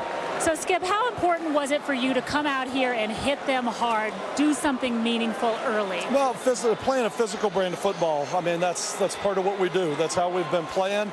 I just hate that we've had so many opportunities in the first half and haven't been able to capitalize on them like I would have liked to. You still do, though, have a 16-point lead here. We've seen it happen in college football before. How do you keep this lead? Well, we got to stay focused. We've got to stop some of the mistakes that we've made. I think our defense is playing well. We've given up some big plays, but they hadn't slowed slowed down. I mean, we're just playing to the whistle, and offensively, we've been in the red zone a couple times and we've settled for too many field goals. We got to get something going, especially in the passing game. Thank you, Dan. South Florida shutting out Notre Dame. Yeah, and the name Holtz looming large once again in South Bend, up 16-0. Stay tuned for the Discover Card halftime report. And don't forget the halftime performance of the Notre Dame band can be seen on NBCSports.com as we send you to Liam McHugh in our Notre Dame studio in New York. Welcome to the Discover Card halftime report, brought to you by Discover Card. It pays to discover. Hey everybody, welcome to the Discover Card halftime report. Liam McHugh alongside Doug Flutie. Let's just throw it out there, Doug. Notre Dame is getting crushed by the blunders right now. They're losing the turnover battle 3-0, and they're coughing it up in some bad spots. What's the problem? Just terrible momentum mistakes, turnovers, penalties, you name it. They march the ball right down the field. A lot of confidence all the way. Sarah Wood comes out of the game. Jonas comes in, Jonas Gray, and fumbles on the carry down the goal line. Turns around, 14-point turnaround. Bad interception in the end zone, getting back into the game. And then a fumble punt. You cannot turn the ball over against a good football team and win. And so far, that's been the problem. South Florida up on Notre Dame right now. Welcome back. Halftime in South Bend. Notre Dame currently being blanked by South Florida 16-0. The fact that his last two seasons ended in physical agony had seemed to only make Dane Chris stronger mentally. And he'd better be after a tough first half, which included a tongue lashing for Brian Kelly. Earlier this week, Doug Flutie had a much calmer, gentler conversation with the QB. Well, we're on the campus of Notre Dame. I'm kind of fired up because when I think of Notre Dame, I start thinking tradition and history, and for me it was like Joe Montana and Joe Theismann. What brought you, or what made you decide to come to Notre Dame? I mean, to be perfectly honest with you, growing up, I was a huge USC fan. I knew of Notre Dame just because of, their interaction with USC and things like that. But, I really didn't understand and get it until I stepped foot on campus. I love everything about this place. I love competing and trying to bring success to the university. There's nothing like it. And then you get banged up a couple of times, and that kind of puts a damper on things, but you fight through that. How'd you get through that? And then afterwards, is everything 100% full go, stronger than ever? Yeah, I mean, right now, I'm more than anything, I'm just more blessed than anything to be in the situation I am and to have no residual effects of the surgery and any limits, on my body. And, I can't even imagine, not playing again. And I know that clock ends for everybody, but, my clock wasn't ready to end. I couldn't give it up, and I'm just incredibly thankful for everybody, around me in my circle. So you get healthy again, you're ready to rock, everything's going good. Now you got to compete for the starting job again. Yeah. You and Tommy neck and neck, everything, you're fighting for a position. How'd that affect, number one, your relationship with the team, but mostly with Tommy throughout this, now that it's said and done and you're the starter? Yeah, I mean, and a lot of people don't understand the relationship that Tommy and I have. I really look to him as like a little brother to me, and I think that he looks to me as an older brother a little bit. And it was a tough competition. I think it was very even at times, and but at the end of the day, it made both of us better, and I definitely think it made the offense better as well. Second and goal from the 10-yard line as Chris escapes for a moment, tiptoes down the sideline, and has the touchdown. Dane Christ improvising. A lot of expectations this year. What are your expectations of this football team for this year? Really just going out there, showing consistency, showing that you can lead the offense, manage the offense, and put points on the board. I mean, doing those things and taking one game at a time, I think that we've got a special group and a mature group that understands how important those things are, and we want to win every game on our schedule. He's obviously an upbeat kid, but the play that's going to be haunting him from that first half, Doug, second quarter, inside the 10, he throws an interception. What did you see that he did not? Well, it was an opportunity to close the gap and get back in the ball game. And the bottom line is Theo Reddick is here in the middle, going up the middle of the field. It's a wide receiver versus a linebacker. Put the ball to the back of the end zone now if you're going to throw it. If not, you come off. If you don't like the relationship, you got to come off that and have a shot at Michael Floyd dragging underneath your secondary receiver. The problem was he was just a fraction of a second late on the throw, and he was poorly underthrown at the time. So he locked in. He had a great matchup, thought he was going to have a play, but when it's not there, pull it down, hit the check down underneath, which would have been Michael Floyd coming underneath. We heard Chris talk about little brother, big brother. Maybe we have a sibling rivalry once again. Tommy Rees was the quarterback when Notre Dame won 4 straight to end last season. So if you're Brian Kelly, what's your plan for the QBs the rest of this one? I'll tell you what. Notre Dame came out and ran the ball well early. and Dane made a couple plays. But once a negative play happened, it did nothing but go downhill. I wouldn't be surprised to see him pull the trigger quickly. I'd give him one drive, see if he's making anything happen. If Dane Chris can't make it happen early, boom, I'm going to Tommy, because he knows he can win with Tommy as well. One half of football in, we may already have a QB controversy. Much more to do here on the Discover Halftime Show. The NFL season kicks off Thursday night. And when we come back, I'll chat with Pro Football Talk's Mike Florio to get the latest news from around the league.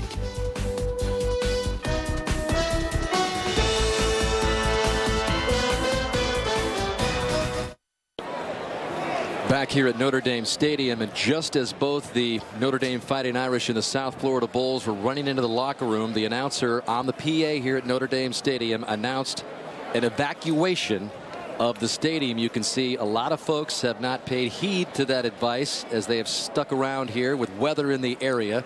Another look at the Weather Channel radar shows you all of the stuff north of us and coming in from the west. Again, we're just below the T in the south there of South Bend. And we talked to officials about the distinct possibility of it yesterday. And when I asked them, they said they do not believe they've ever had to evacuate Notre Dame Stadium. And that's a lot of history. But you shot the clown. That's exactly the situation that we are in right now. And for more, we go down to Alex Flanagan. Alex. Well, down the stadium slowly being evacuated. Those who are not taking cover here are being moved to other buildings, to the Joyce Center, to other buildings nearby. But I have to tell you, it doesn't seem like people are taking it all that seriously. I'm looking out the gate here just outside the stadium, and there's thousands of people just kind of hanging out there, walking around, talking to each other. The teams, meanwhile, both in their respective locker rooms, but very different atmospheres from what I can tell. South Florida, the players have taken off their pads, they have their feet up, taken off their shoes. They're using this as a time to relax and kind of just take some time and get ready for the second half. I've been told that they also are very used to this. They practice in Vero Beach. They're used to this type of weather. In fact, they had this happen at a scrimmage earlier in August, so they've been through this drill really before. Now, meanwhile, I've been told in the Notre Dame locker room it's a much more serious atmosphere. I've been told that it is a teaching moment that is going on right now inside, right behind me here in the Notre Dame locker room. You would imagine that Brian Kelly is using this time to regroup his team and try and come out a much stronger and better in the second half, Dan. So at this point, Mike, no telling how long this delay will be. The PA announcer here at Notre Dame Stadium also telling the spectators here, don't worry, we will give you plenty of time to make your way back into the stadium when that moment comes, when they think it is safe. It is an NCAA regulation that when lightning gets within 8 miles of the stadium, they need to evacuate. Not saying that that's exactly what's happened, but we have seen some strikes out in the area, and they thought this storm was serious enough to go ahead and make what we think is the first ever evacuation of Notre Dame Stadium. I'm happy you're here. I never heard of that particular NCAA regulation. If you look at the NCAA manual, you need a PhD to get through it. There are so many rules and regulations, and you know, I look at this thing, and I think it's actually an advantage for Notre Dame. Alex used the term a teaching moment. Now, I kind of giggled when I heard that, but it's true. Usually coaches don't go in and scream and yell and go nuts. This is a time to take a step back and say, hey, fellas, we're fortunate that it's only 16-0 with the way we've played in the first half. Defense, good job, fellas. You know, in a fumble return for a touchdown, and you force them into field goals despite everything we did to you on special teams and offense. So I think there's some positives you take out of it, but then you sit down and you get with Dane Christ in that offense and you say, guys, Sierra Wood has, I think, 16 touches for 115 yards. You're moving the football. Run the ball. It's nothing. It's 16-0. Wow. Huge bolt of lightning just stopped to the side of us here, and that is going to get a lot of these people moving. There's probably about 3,000-4,000 at least people that are still in the stands, and I'm seeing a lot of them go after that lightning strike and crack. No longer an apathetic crowd. They are all hustling out of here now. If that isn't an attention grabber, I don't know what is. And now the rain is falling harder now. But, you know, Dan, just to finish that thought from a football perspective, I think Brian Kelly's been around the block enough times. He's been doing this for 20 years. I think it's an advantage. You've got time now to settle down, get everybody under control. You've got a lot of young players that played snaps, and tell these guys, we can still climb back into this thing. We can play Notre Dame football, and then the flip side for Skip Holtz is let's not get too high. fellas, we're playing okay. It should be worse. We haven't taken advantage of everything, but both coaches will use this time for teaching moments. The hard thing is there's no definition as to how long it's going to last. And we will use this time to do our Northwestern Mutual, Doing the Right Thing, presented by Northwestern Mutual. Not a lot of great things done by Notre Dame when they had opportunities early. Well, what they're doing is they're forcing turnovers. Jarrell Young right there turned it into 7. Again, underneath Dede Lattimore with the pick. Poorly thrown play, but you take advantage of it. And finally, Theo Riddick on the punt return. Poor job by Riddick with South Florida, hustling down the field, doing the right thing, taking advantage of the turnovers. And after a -3 turnover differential, I can't emphasize enough how fortunate Notre Dame is to only be down 16. It is really coming down right now here. The rain has increased. More lightning strikes in the distance. And just a few dozen fans mingling about Notre Dame Stadium. Here is the strike that we kind of brought us out of our chairs for just a moment or two. That wow. Okay. Struck, and that got my attention. You know, that'll do more than just the guy on the PA saying to evacuate the stadium. Well, wow. It could have been worse for Notre Dame, because you look at the 16-0 score and the fact that they have gotten the better of the Bulls in total yards. I guess they're lucky to be down just 16 zip. 191 yards. You're winning the total yards battle, but where you're losing is the most important stat of them all, and what determines more football games at every level than any other, and that's turnover differential. -3 in one half. You're not going to win many games that way. And throughout the season, we will again look at many of the unique things that Notre Dame students and professors are engaged in off the field.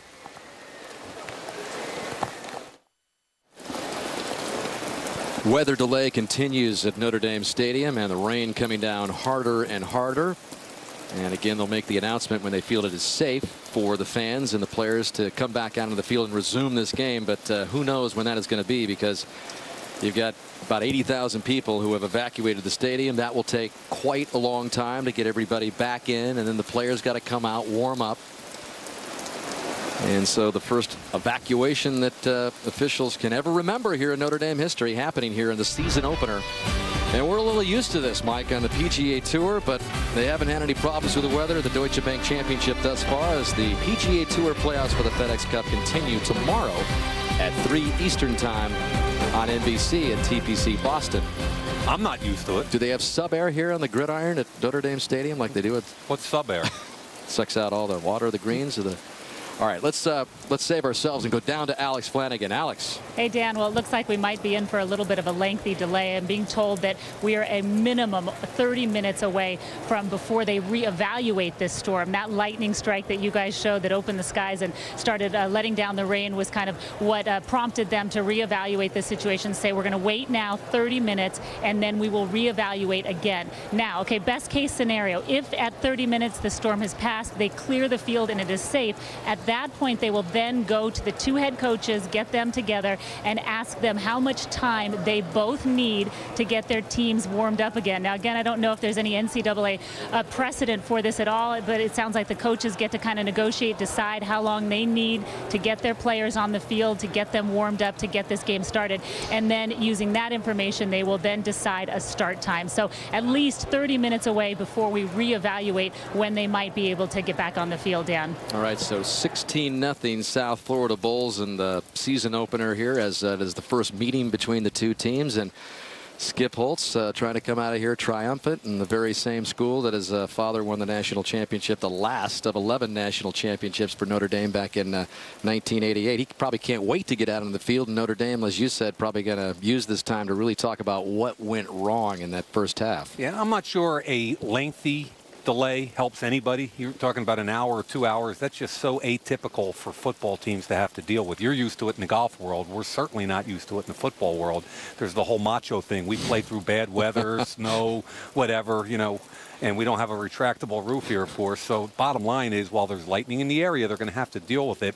But for the short term, I really do believe it played to Notre Dame's advantage. Well, as the first half was coming to a close, we alluded to the possibility that the young freshman Everett Golson out of Myrtle Beach, South Carolina, might come into the game for a change of pace for Notre Dame's offense. This was Golson at the spring blue gold game where he was pretty impressive. Mike, you were here in South Bend for that day. Yeah, I did the game actually, and one of the things that's so exciting about this kid is you want to just label him an athlete because he certainly is that, but he's got a big arm. Does he have to work on his accuracy, etc.? Yeah, he does. But I had a chance to talk to some of the people about his recruiting process also, and he was an early commit to University of North Carolina.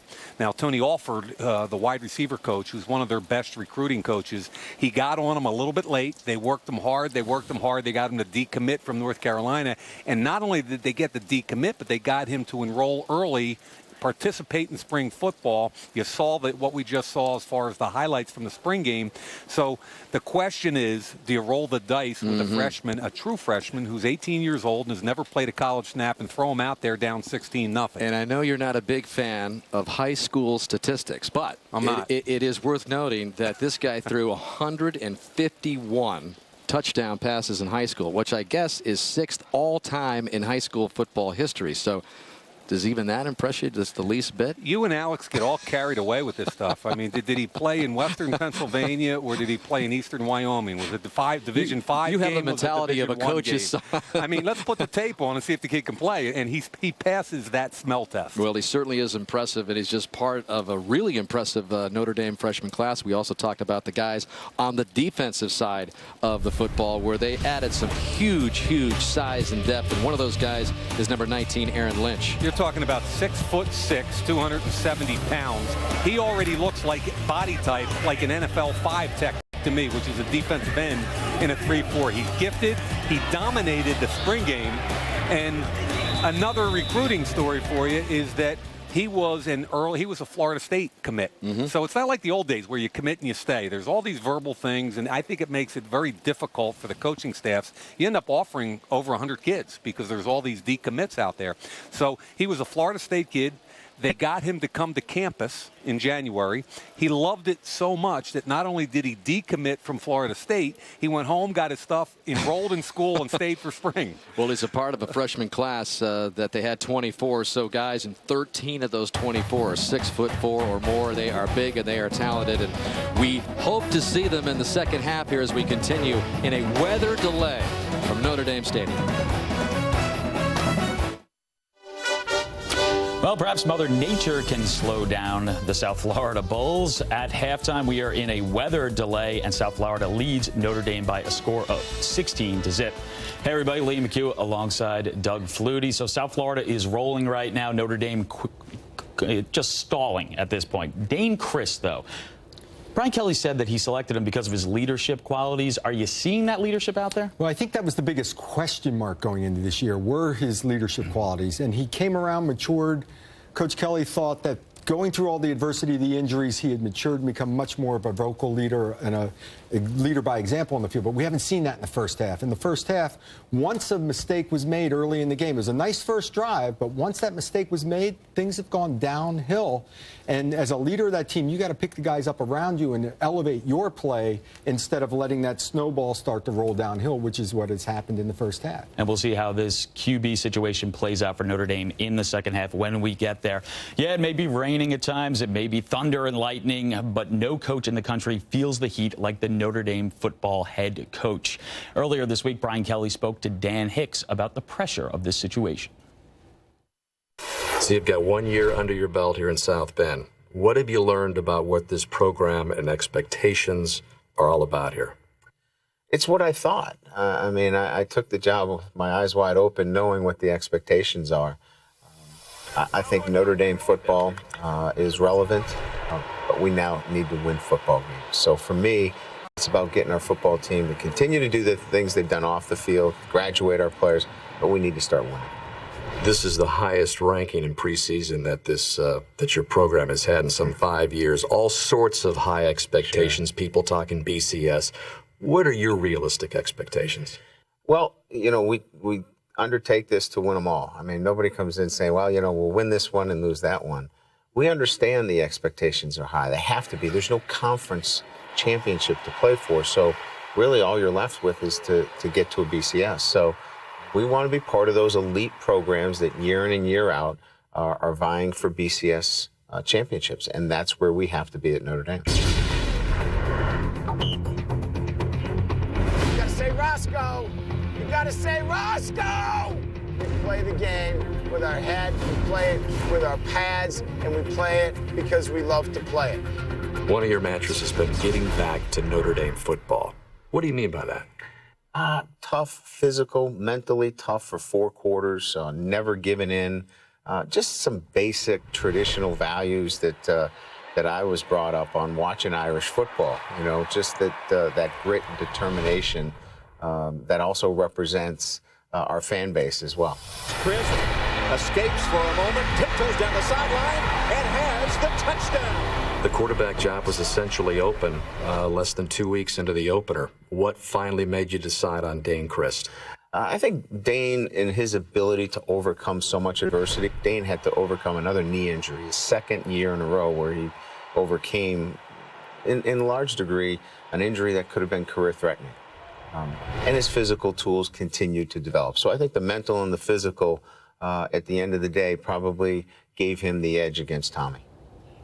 Since 2001, only Mac Brown and Bob Stoops in the FBS have had more victories than Brian Kelly. This weather delay, is this kind of an advantage for the Irish? I think it is a good momentum breaker and allows Notre Dame to come out, start fresh, settle your team down in the locker room, start coaching. I think Brian Kelly really is in there coaching, and Alex Flanagan mentioned it, that he's in there with a calm demeanor right now, coaching his team. Maybe just before you go out, get them all fired up and hyped up. Make your quarterback decision. If it is staying with Dane Christ, coach him up on his mistakes, and let's look forward to the second half and what we have to do in the second half.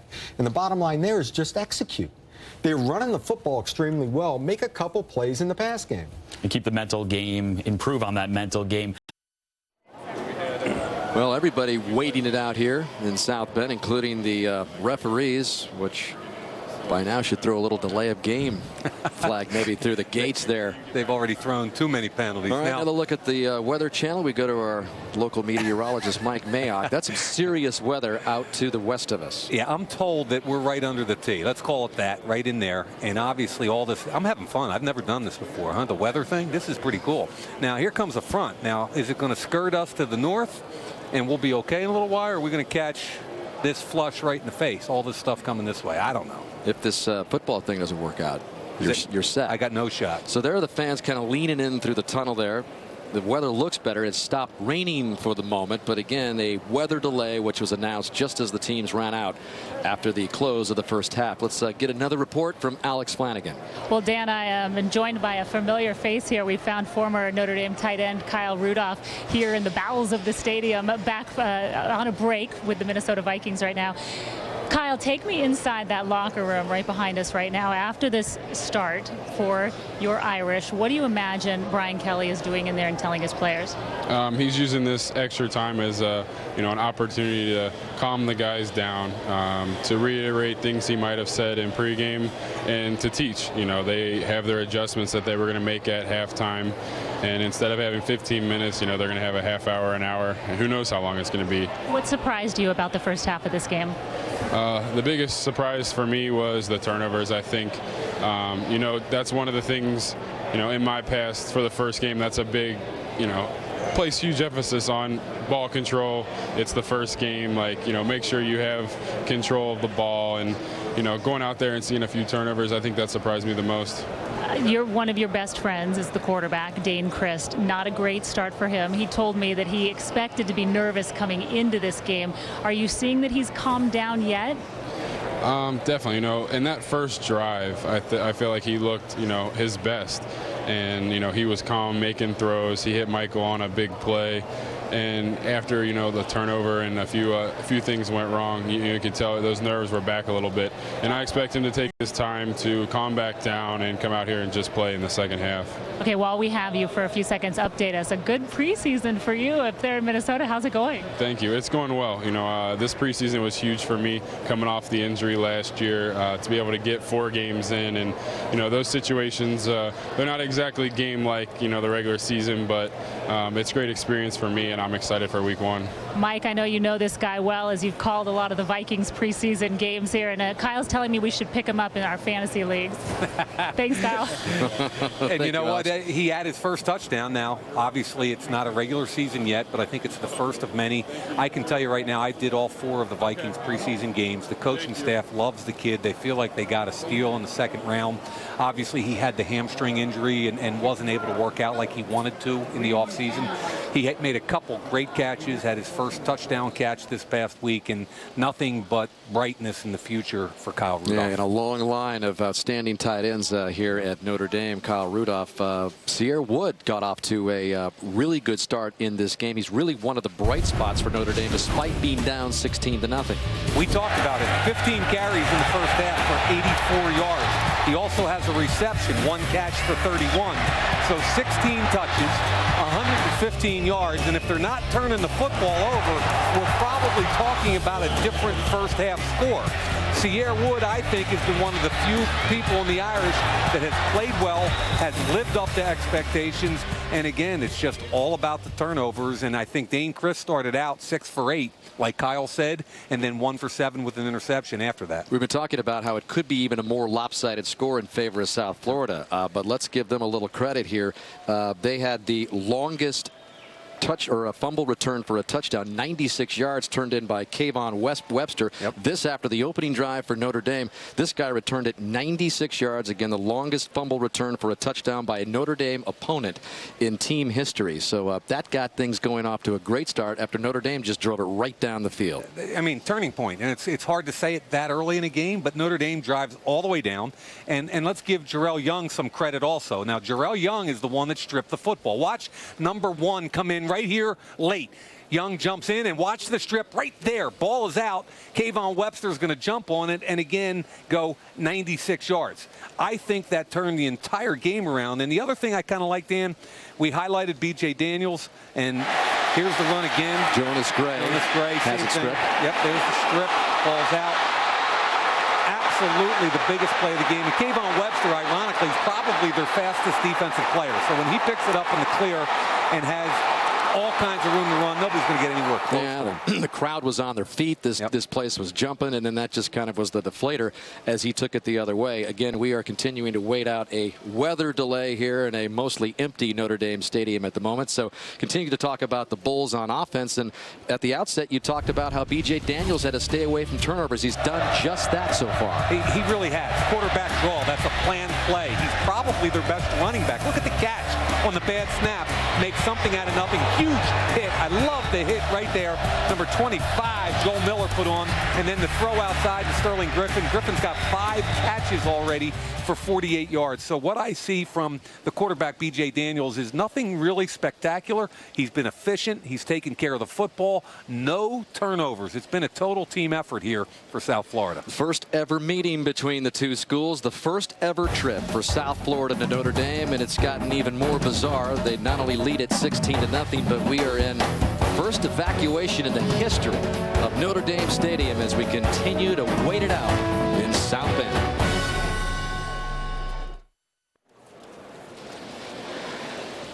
Thursday night, it is back to football. Super Bowl champion Packers take on the Saints. NFL kickoff. And then Sunday night, it is the Cowboys heading to New York to take on the Jets. Bob Costas has Football Night in America live from MetLife Stadium. Coverage begins 7 Eastern, 4 Pacific, only on NBC. So a good one to look forward to in the opener in Green Bay. And then the Cowboys and Jets on Sunday night here on NBC. And the weather looking a little better out there at the moment. But again, we have a weather delay. It's going to be a fun Sunday night game. Cowboys and Jets. You've got Rob Ryan, the defensive coordinator for Dallas, going on to take his brother, the head coach of the New York Jets. That should be fun. And I'm a Ryan fan. I mean, there's so much a breath of fresh air in the National Football League. You can tell that the apple didn't fall too far from the tree with their dad, Buddy Ryan. And I'll tell you a couple things about them. Number one, they're going to pressure the quarterback. Real pressure or perceived pressure, it's the same thing. Number two, players love to play for them. That's why players will sign with the Jets, while they'll sign with the Cowboys. And what's really intriguing to me right now in Dallas is the makeover of their offensive line. I've been saying for 2 years now, they're old and unathletic. Well, they take Tyron Smith with the 9th pick overall. He's their right tackle. They released Andre Garrod. Yeah. Hey, they're saying era's over, okay? New offensive line. Phil Costa, who's he? Everybody's saying he's your new center. John Moffitt, late-round pick out of Wisconsin. That entire offensive line's being remade. They're younger, they're more athletic, and they better be ready against Rex Ryan's pressure defense. You want to work on your fantasy football roster?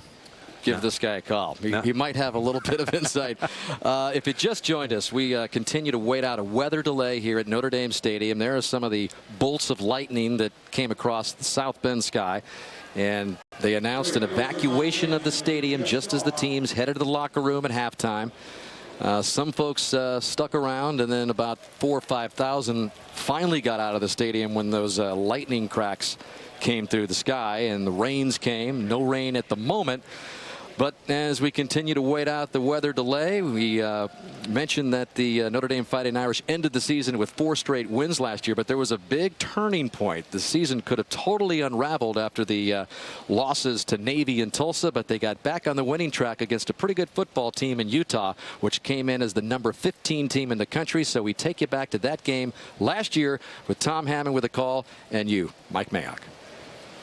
South Florida head football coach talking to the respective ADs for both schools. Doug Woolard, director of intercollegiate athletics at USF, and Jack Swarbrick, the Notre Dame athletic director. And then there is Mr. Swarbrick counseling with Brian Kelly, the head coach at Notre Dame. And for more with Jack, we go down to Alex. Thank you, Dan. Well, Jack, bring us all up to date on the very latest with the weather delay.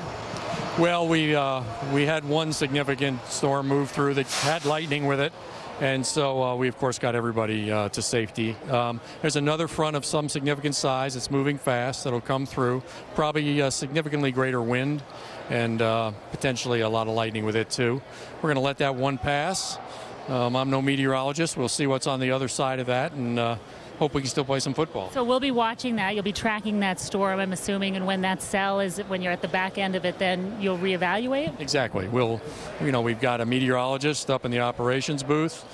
We've got real-time weather data and radar, and he's in a position to look at it and interpret it for us, and we're following his lead. I'm guessing that lightning is obviously the concern, so you need to make sure that the lightning is cleared before you can get the players and the fans back in. That's right. I mean, obviously a great concern that everybody has some shelter if we have lightning that's hitting the ground, and we had some of that. And this next front may pack some significant winds, so we also want to make sure people are in safe places. We saw you meeting with the head coaches and your counterpart, the AD for South Florida. What's that? What are those meetings like? What are you telling the coaches? Well, none of us have much experience with this, and so you want to make sure that both teams are operating in the same manner. So we want to get nutrition to both teams. So you set that up. Nobody watches video, so that's one of the things you do during a period like this. So you just want to make sure both teams have the exact same understanding of the information and are operating under the same rules as we work our way through this. Some of the things that you might not think about, Dan. Back up to you. Thank you, Alex. And there is a look at the latest radar. There's the stuff coming in to the west of us. And again, Mike indicating on the telestrator where we are at Notre Dame Stadium. And as Jack indicated, Mike, this weather system that is set to come through in about 15-20 minutes or so is going to pack more punch than the lightning and the somewhat light rain, heavy just for a little short period of time. But there could be wind involved here, and so this weather delay looks like it's going to last for quite a long time from now. Well, let's just hope this second cell comes through and brings whatever it's going to bring. And on the other side of that, if it's rain and it's wind, it's okay. That's what football's all about. It's supposed to be about the elements. Obviously, you don't want to deal with lightning for safety purposes, but once the lightning is eradicated from the forecast, what I'm hoping is, regardless of anything else, let's get out and play some football. I mean, this isn't golf, big boy. You know what I'm saying? I feel like I'm at a golf tournament. Trust me. Let's go back to last year's tournament. But you know what we're going to do? We're going to go back to November 13th in a game you called with Tom Hammond that helped turn around the Notre Dame season. So again, we head back to South Bend from last November, and your call with Tom. At Notre Dame Stadium, expecting the next severe weather storm to come in here in just a few minutes. This lightning strike just happened a few moments ago across the skies of South Bend. Light rain is falling right now, and we've been in a weather delay for about an hour and a half. So as Jack Swarbrick, the athletic director for Notre Dame, indicated, they are taking nutrition, food, and water, and plenty of stuff for the players to have in the locker room as they continue to wait this out. And we have tracked down Terry McCauley, the head of the Big East Conference referees. Now, there was a rumor going around earlier that if you get 3/4 of football in, it is an official game in the NCAA. But you can dispel that right now. That's not the case. That's not true at all. In the case of a suspended game, there's several options they'll have, and since this is a non-conference game, it will be between the athletic directors to decide.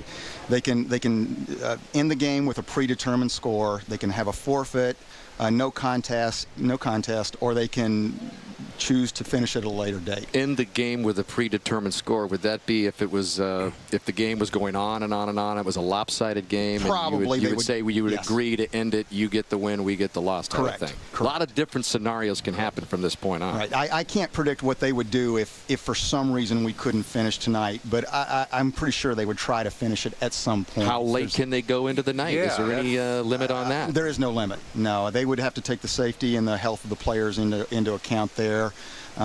Travel schedules. I don't know what they would do with that, but hopefully this will get out of here in a little bit and we can get going again. So the bottom line is the athletic directors control this? Yes. Not the officials. Correct. Well, they control what would happen if we can't continue the game tonight. Right now, the officials control it. The referee controls when we're able to go out. And let me say what we do with that. And this is kind of technology that's come into play. We now take our advice from the meteorologist. They have a meteorologist on site, and he's telling our referee exactly where the storms are, how long it's going to take them to get through, and when he thinks it's going to be safe. So basically, and you guys don't like taking advice from anybody now, so let's start from that premise. Except announcers. We love to take advice from announcers. I know that's one of your pet peeves. But so what's going to happen is they're going to listen to a meteorologist who's saying, here comes this big cell. Yes. So we're going to wait and see what happens at the end of that. Right. Then you inform the players and coaches through the athletic director of both teams. The referee actually will go to both coaches to tell them. Yes. And at some point, you're probably going to go to the athletic directors and coaches and say, look, there's interminable storms behind this. It's 4 or 5 hours. And at that point, that's where the athletic directors get together and say, let's replay. Because obviously, Notre Dame is not going to say, you win. Thanks, guys, for coming out. That's not happening. So either we're going to play this game. With a half of football left. Oh, it's not happening. Yeah. What I mean is either we're going to play this game at some point. Maybe we'll get a primetime game on NBC tonight.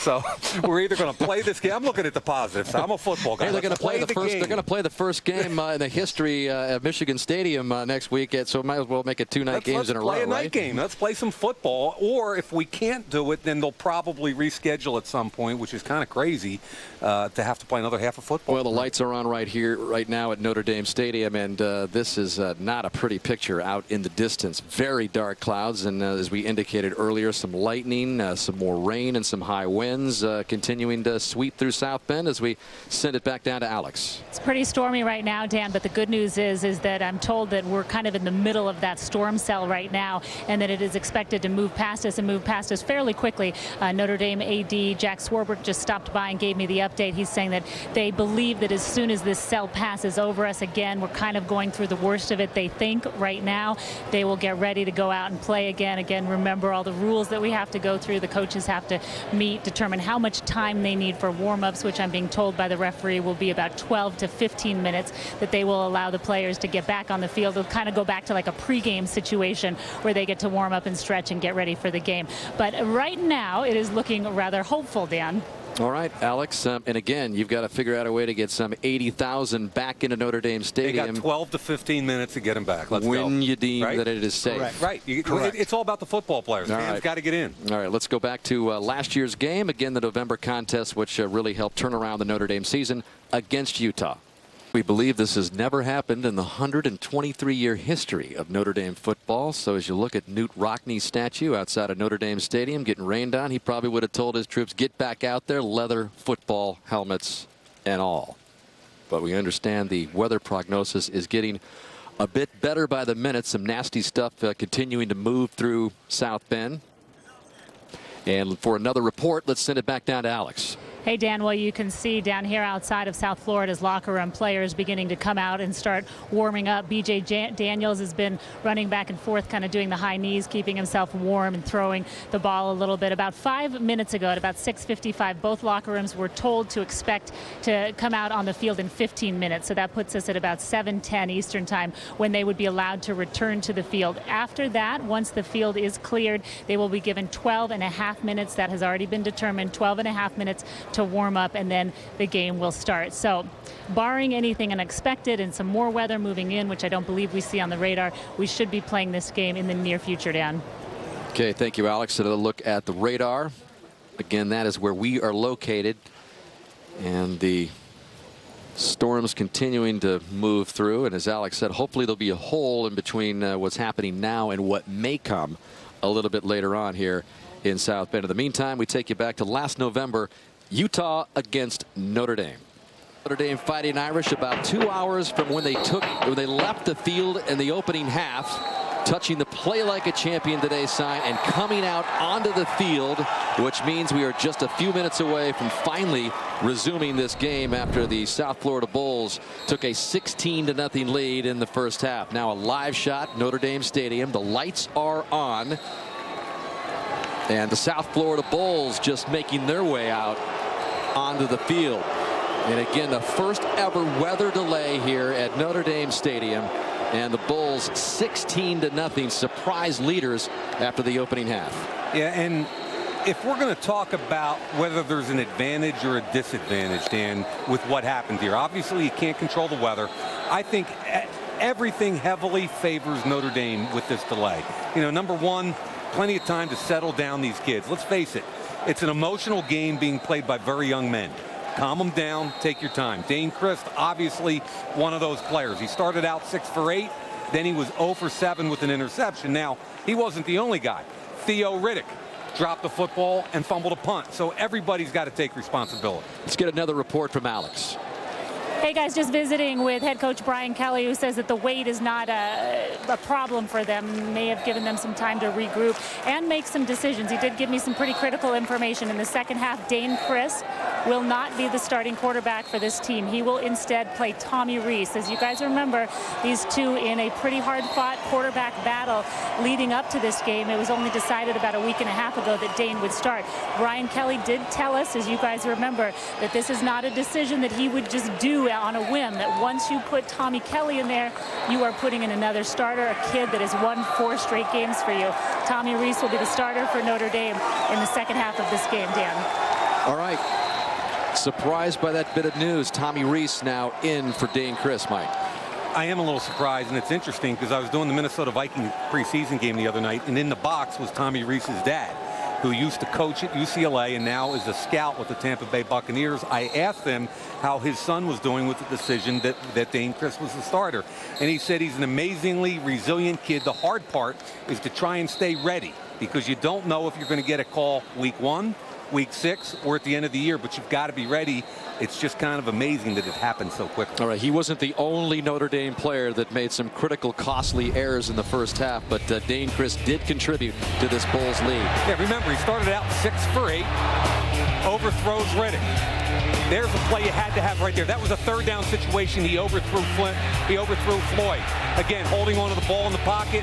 And then the most crucial of all, third down in the red zone, taking points off the board. And don't forget, Michael Floyd had also been called for an illegal block 2 plays prior to that on a touchdown run by Sierra Wood, which took points off the board. So just a ton of mistakes, special teams, offense, but Bobby Diaco's defense, in my opinion, is the only group that played well for them. Well, in the game that we were showing you to get through this weather delay, the pivotal moment last year when Dane Christ went down with a knee injury, it was Tommy Rees, a true freshman, who came into the game and led the Irish to those 4 straight wins down the stretch. First, the 28-3 win over the Utes, who are ranked 15th in the country, and then the convincing win over Army, and then at the Coliseum against USC, a 20-16 win on the road, and then in the bowl game, it was Rees again taking out Miami 33-17. Don't underestimate this kid's mental toughness, and I'm a big believer that coaches' sons, people that grow up in football buildings, have a little bit different understanding and passion for the game of football. This kid's not as big, strong, or fast as Dane Christ, but went 4-0 as a starter. He understands the game. He came out of a very similar system in high school. He makes quick decisions, and he's a very accurate thrower. So, interesting decision by Coach Kelly to go with Tommy Rees. So they are going to resume this football game in 10 minutes from now, and Tommy Rees will be the quarterback again, entrusted with bringing the Irish back down 16-0. Notre Dame players huddling around the midfield, getting ready to resume this game down 16-0. And I totally agree with you, Mike. It was a chance for Notre Dame to reboot themselves, forget about the costly errors in the first half, and try to come back from this 16-0 deficit. What about the South Florida end of things here? Well, you've got to be frustrated if you're South Florida. You were hot. You had them on the run. All of a sudden now you go in and you've got to calm down and regroup. Now, keep in mind, when we kicked off, Skip Holtz's team, who's from Tampa, obviously, it was 93 degrees. Right now it's 73 degrees once this front came through. So it dropped 20 degrees. I really thought South Florida was going to have a huge advantage going into the fourth quarter because of the heat and humidity. That factor is gone. And finally, wet field. I don't know how wet it is. No tarp was put on the field. If you start to see people slipping and falling, I think South Florida is the quicker team, and I think Notre Dame's bigger and stronger. So if you get into a downhill, slug-it-out battle on the ground, I think it favors Notre Dame also. All right, that brings us to our Sprint Unlimited update. All football, no limits, to give you a better idea of how South Florida forged this 16-0 lead. And it was Notre Dame turned it over deep in the territory of the Bulls, so a couple of red zone possessions turned into turnovers, and then B.J. Daniels took care of the football for South Florida. Really clean, efficient half. 9 carries, 39 yards, 8 for 14 in the pass game, no interceptions. And, you know, Sierra Wood has been the one positive light for Notre Dame.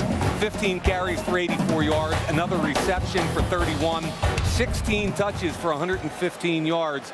So if you play a clean game, it's a different score right now. But the bottom line is South Florida's dominating 16-0. And Tommy Rees from Lake Forest, Illinois, 6'2", 215 pounds, will be back in the limelight again after leading the Irish to those 4 straight victories last year. And we talked with Brian Kelly yesterday. He said it was very close. I mean, that quarterback job was open a week ago last Tuesday until he had a gut feeling that Dane Christ, the older of the 2 quarterbacks, earned the right to start. It was a spirited spring duel, which led into the fall camp as well. And he gave both quarterbacks pretty much equal time in the lead up to it before he went with Christ. But it didn't take long for him to pull the plug on Christ and go with Rees here. I was here approximately 2 weeks ago for 2 days of practices. I saw 3 padded practices in 2 days. And trust me, when you talk a heated competition, they both got half the snaps. There was no doubt in my mind that everything they did was under a microscope. They went to red zone, did special categories, special situations, and I stood there with Brian Kelly and we talked about these 2 kids, advantages, disadvantages. But we had the meeting yesterday with you, me, and Alex, and Coach Kelly, and his whole point was I have 2 starters. You know, if I need a change of pace, it's probably going to be one of those 2 young kids, not Tommy. But he felt this was significant enough that he's going to hand the football game to Tommy Rees. If you're Dane Christ, the confidence has to take a pretty big knock right now. You can approach this one of 2 ways, and every sport to me has always been a game of confidence. You know, Dane Christ is a kid that we like. We've gotten to know. He's big, strong, got a lot of ability, but once the game turned around, once the fumble happened and it's 7-0, all of a sudden he looked like a different guy. 6 for 8 early, 0 for 7 after that. Again, I don't want to completely put it on his shoulders when you see Eifert drop a ball, when you see T.J. Jones drop a ball, when you see Riddick drop a football, but it does come back to the quarterback. Again, his season ending the last 2 years prior to this with knee injuries and getting the start and then healthy enough to go, but he's going to be watching on the sideline as the sophomore Rees gets in. The defining play for me in the first half with the decision that was made was the interception in the end zone. that was a play that I would be upset with a high school quarterback for making the decision and the throw he made. So Dane Christ can't make that decision. He can't compound it with a poor throw. And in my mind, that's what was in Brian Kelly's mind throughout halftime.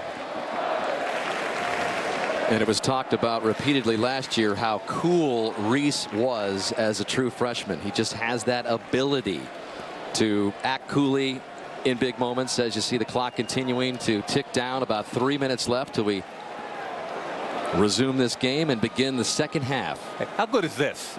I got my buddies, my French poodles from the golf department of NBC. Oh, easy now. You guys roll in and we get a rain delay for the first time in 120 some years at Notre Dame. But now we're going to resume and we're going to play a football game in prime time on NBC Sports. And I am fired up. You know, I thought we had a deal you wouldn't let loose with the French Poodles nickname, but again, it's out there now. Dude, I haven't had a turkey sandwich since I came here to work, and all of a sudden you were being delivered stuff at halftime. I was just blown away. B.J. Daniels in South Florida, still with an upset on their minds, up 16-0. I don't think they think it's an upset, and I really want to make that point because we spent some time. Wow, there was some lightning on the other side of the stadium. We spent some time with this program. Skip Holtz knows what he's doing. I was really impressed with both their coordinators, Mark Snyder on the defensive side, Todd Fitch on the other side, and the players had a chip on their shoulder. They want to show people they're a BCS quality team, and they can come in a quality team stadium and win a football game. Make no mistake about it. They're fast and they're tough. And Skip Holtz has a lot of the same qualities that his father, Lou Holtz, had when his dad won the national championship and coached here for 10 years from 86 to 96. He has charisma. He motivates young kids, but he does it in a totally different way than Lou Holtz did. But he has that same kind of magnetism about him, a guy that you really want to play hard for. I agree with all that. Plus, he's not challenged vertically like that. Despite the closeness and height in the statue that we showed you earlier in the first half, which seems like eons ago. Well, the band's cranked up. I think closer to football. Yeah, this is going to be fun. Cheerleaders have had a time to talk things over. Student section fired up. There's a big crowd here. I was wondering how many people of the 80,000 or so that were going to come back, but a lot of people have stuck around. That guy's not going anywhere. Well, he's under contract.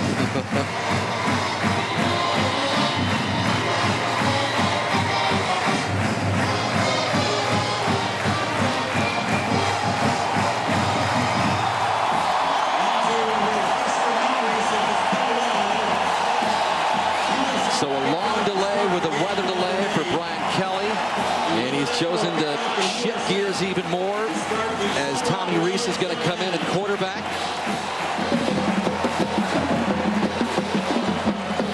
And Notre Dame will kick things off to finally begin the second half. There is a fired up Tommy Reese as he'll get his chance in a few moments to take over the Irish offense.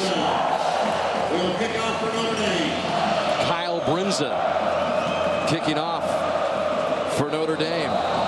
Lindsey Lamar back deep for South Florida. Dangerous return man. Had a couple of touchdowns last year that he brought back on a kickoff. And finally underway again as Lamar takes it at about the 1. And good coverage by Notre Dame stops him short of the 20. As Bennett Jackson, last year a wide receiver, this year a corner. The constant is that he's been a great special teams player both years.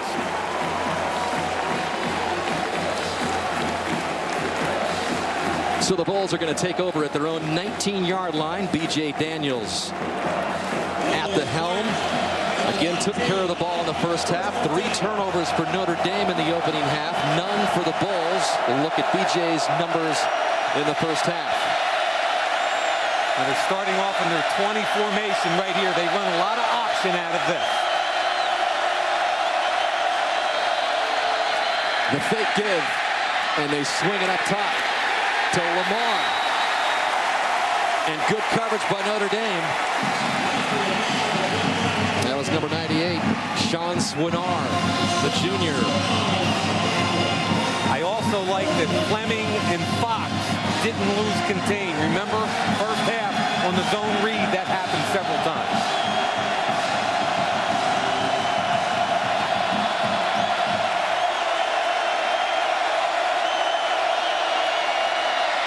On 2nd and 10, they give it to Scott. Had a number of carries in the opening half, but a fired up Notre Dame offense. Manti Te'o must have got a pretty spirited text from his father, who made the trip from Hawaii to be here. The eye of Manti Te'o. They put him on the edge and blitzed him that time. He came in from behind and got a piece of the tackle. This is for Notre Dame, 3rd and 8, a big play. And for South Florida, you got to calm this thing down.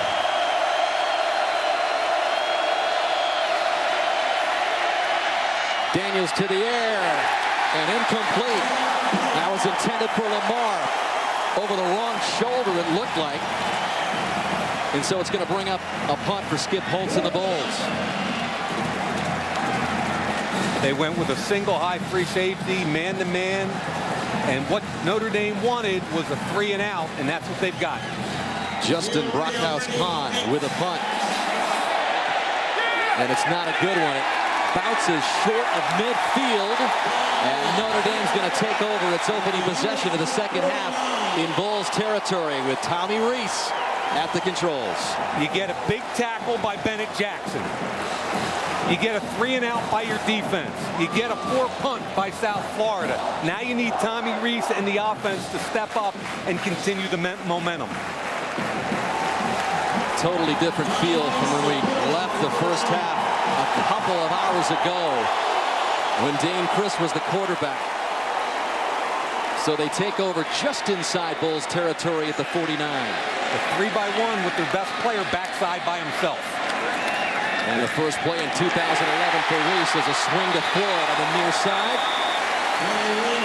That's what you like. 3 men to the front side, your best player backside. The corner is soft and off.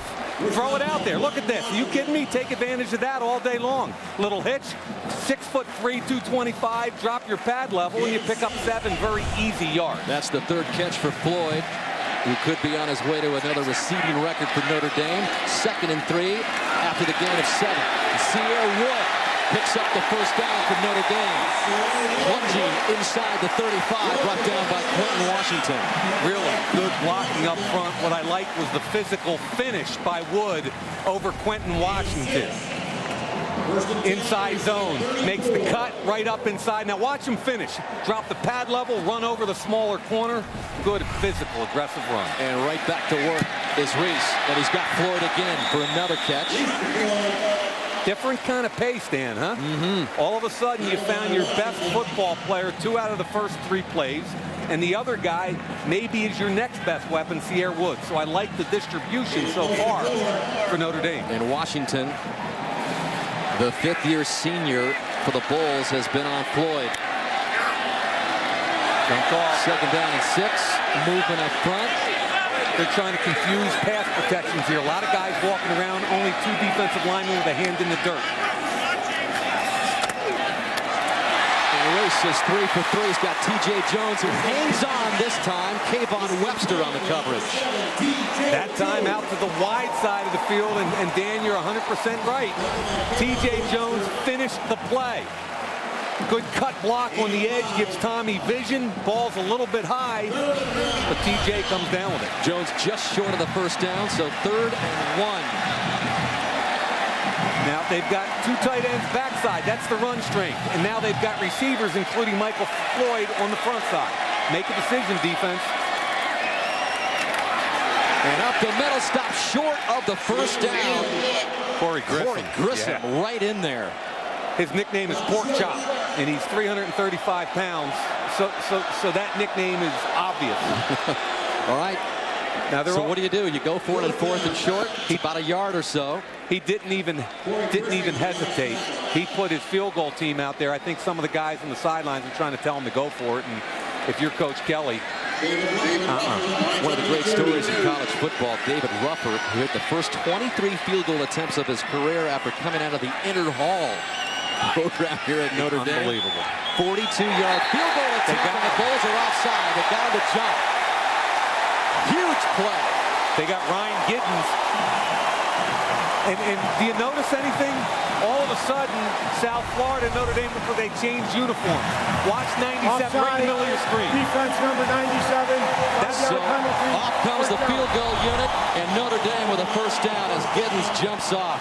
Wow. One of the big recruits by Skip Holtz. He chose South Florida over USC, Florida State, Miami. But he's just a redshirt sophomore who jumps off sides, and Tommy Rees is back out onto the field. Perfect 3 for 3. As this drive continues at the 20 of South Florida. Rees with a quick hit to Floyd again. Trying to get around the edge. He's got the first down. And all the way down as they spot him at about. Bubble screen. Theo Reddick with the key block out wide. 5-yard line. It on him. There's the block right there. Gain of 15 for Floyd. John Legist finally wrestled him down. Pretty amazing, Dan. The penalty now for South Florida gives Notre Dame the opportunity to convert for points. Everything completely 180 degrees different than the first half right now.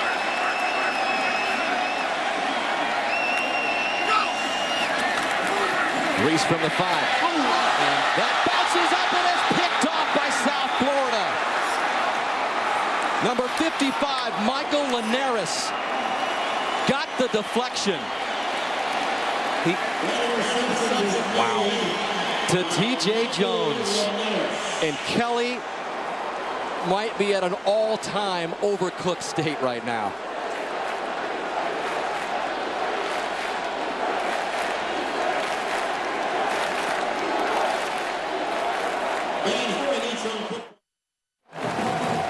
I really thought Tommy Rees was going to look at the tight end Eifert in this hole, but watch what happens with T.J. Jones backside. I don't know of any routes where you don't look for the football when you're down the field as a receiver.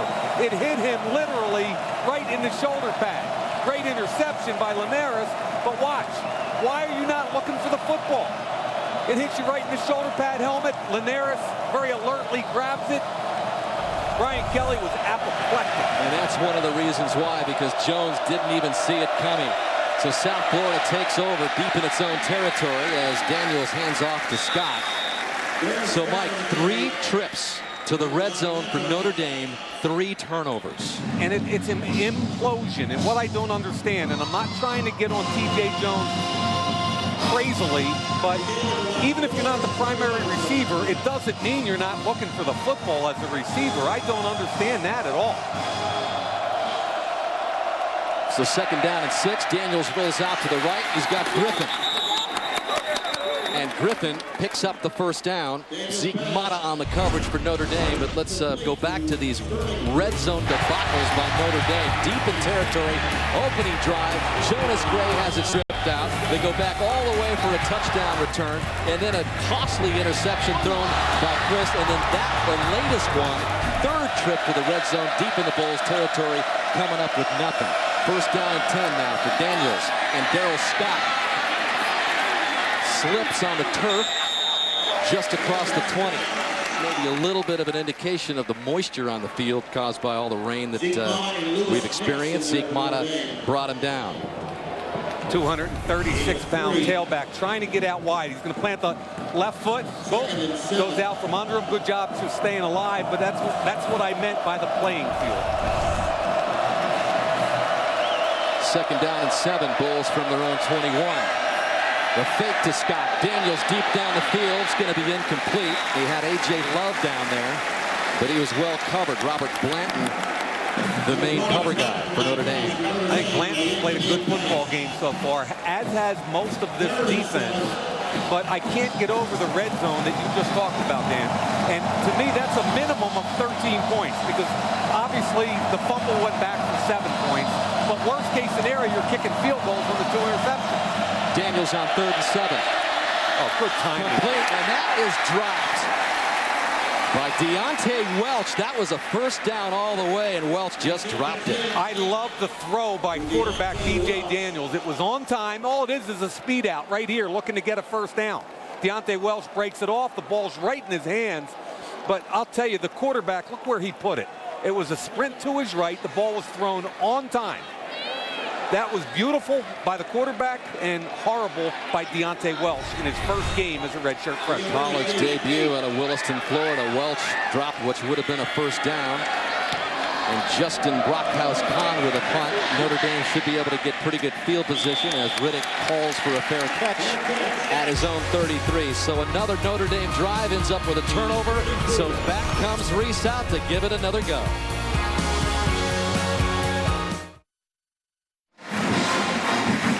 Welcome back to Notre Dame. Irish offense back on the field. And they'll begin 1st and 10 from their own 34 as this first down line is brought to you by Xerox. Looks like South Florida already making an adjustment. How many times can you knock on the door and get turned away? Reese going to the air again and knocked down at the line of scrimmage by Patrick Hampton. Fifth-year senior. Hampton. Yeah, he's an undersized defensive end working against the right tackle, Dever, coming right off the edge here. He does a good job bending, and when he sees the quarterback getting ready to throw the football, he stops, elevates, and gets a piece. Hampton finally getting his shot in the starting role as the right end out of Lithonia, Georgia. Very quick Bulls defense. A lot of their players not as big and physically as imposing as especially some of the younger Irish players, but they are quick. And they make up for that.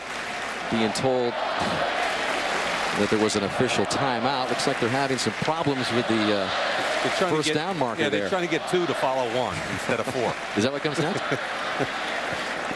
There you go. Always good to have the backup first down stick. Apparently. This is a bizarre day, and I put it on you. You do? I do. When was the last time you were here? Well, we're not going to even go there. Okay. We're not. Right. I'm putting this whole thing on you. That was a few years ago, and didn't quite turn out for the Irish faithful. 2nd down and 10.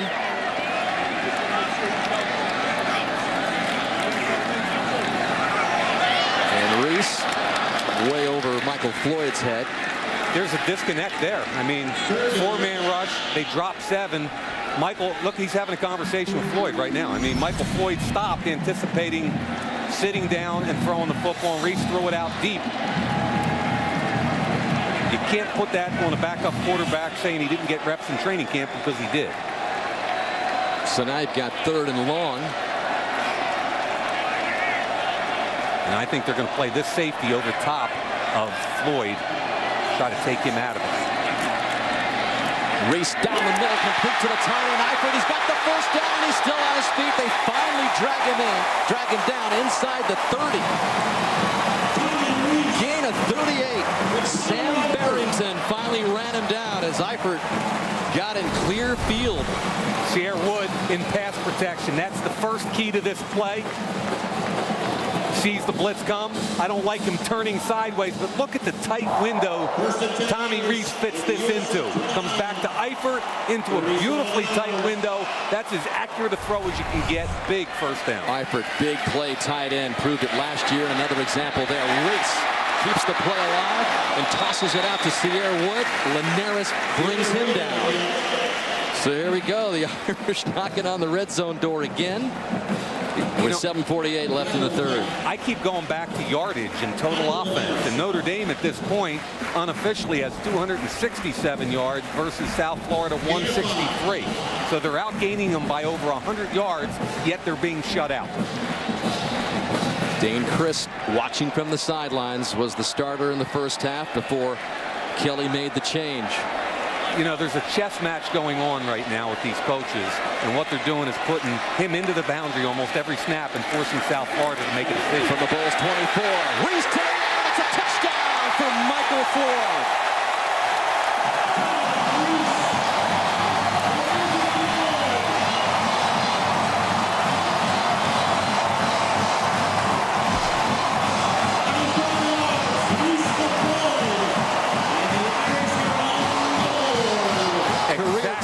Reception 29, a category that he already leads all-time in Notre Dame history. Exactly what I just spoke about. One-on-one on the edge. He's working against Jacquez Jenkins. And if you've got your all-American wide receiver in the red zone, one-on-one in press coverage, you have to throw him the football. You got to feed him. Ruffer on for the extra point. And I guess the fourth time is the charm. Kelly still talking, still barking, and Notre Dame is finally on the board for the first time in the 2011 season. And it's their All-American Michael Floyd from Tommy Rees to make it 16-7.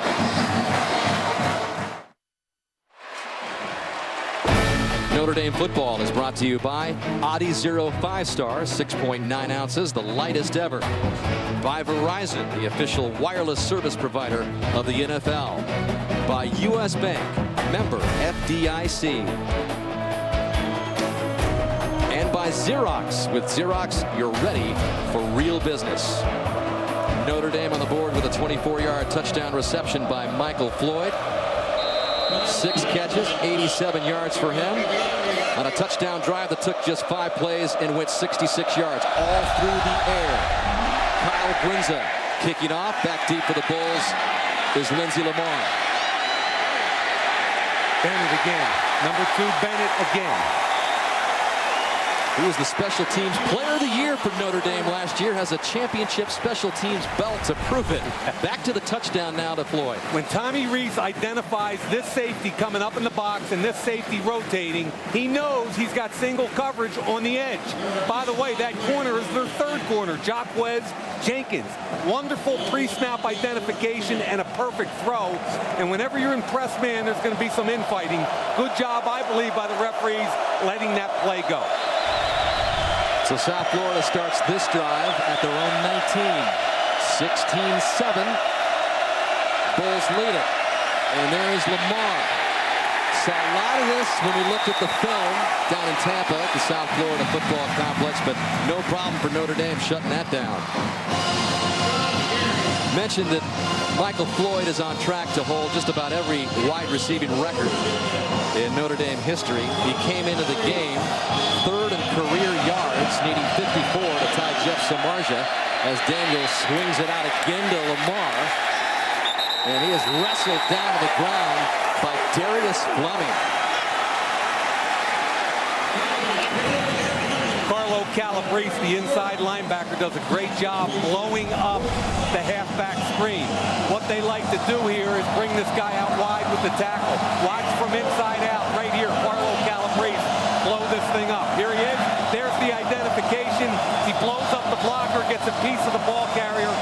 Really good team defense there. Darius Fleming cleans it up. Brings up 3rd and 6. Notre Dame crowd waking up a little bit. Daniels fires for a first down. He's got Sterling Griffin. Gary Gray on the coverage for Notre Dame, but not before a key 3rd down conversion. Daniels to Griffin. Good job by B.J. Daniels reading off coverage again. When they're often soft on 3rd down, why not use that big body wide receiver and throw it at the sticks? And Sterling Griffin with another catch. Daniels has him up to the line quickly, fakes the play action. He's got A.J. Love, and A.J. Love looking for the first down marker, brought down. You know, that kid is an interesting story, Dan. You know, we talked to the coaches about A.J. Love. 6th year. In 06, he was a red shirt, did not play. A year ago, tore his ACL in camp. They use him to block the perimeter, and they use him for big body throws. And you love to see a kid who's hurt get opportunities to come back and take advantage of it. Flags come in. You're right, both A.J. Love. False start, offense, number 55, 5-yard penalty. Jeremiah Warren jumps off sides, but both A.J. Love and Sterling Griffin missed the season. Yep. And Griffin's got 7 catches today. He's been the star of the show as far as their pass game is concerned. And Daniels a perfect 3 for 3 on this drive. He so far has avoided the big mistake, the big turnover on 2nd and 7. Right there to sniff it out is Blanton. When you miss a tackle, when you miss a block as a wide receiver on bubble screen, you're going to get somebody blown up. Watch what happens here with Blanton. Knifes in and makes the hit. You've got, as a receiver, protect the inside. Once he runs right by you like that, and that was A.J. Love who let him go by. Great job by Robert Blanton being aggressive and taking a wonderful angle. That's a loss of 3, so it's 3rd down and 10.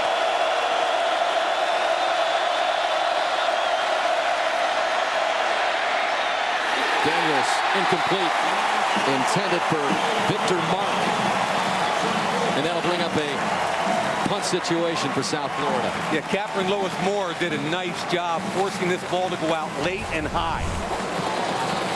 Coming off the edge. Great move to the inside and now the outside. So he had nowhere he could go. From the backside they had it, from the front side they had it. Catherine Lewis-Moore forced the elevation of the football. So Brockhouse Khan in the punt with Theo Riddick standing back at his own 25. Waiting for the fair catch. Ah, he bobbles it, but he's able to hang on at the 34-yard line. Wow. Oh, man. I returned punts in college. I was officially the worst punt returner in Boston College history. And look at the adjustments. He never gets his feet under him in a position where he's just slowly waiting for the football, jumping all over the place. Notre Dame getting on the board, but they still trail it 16-7.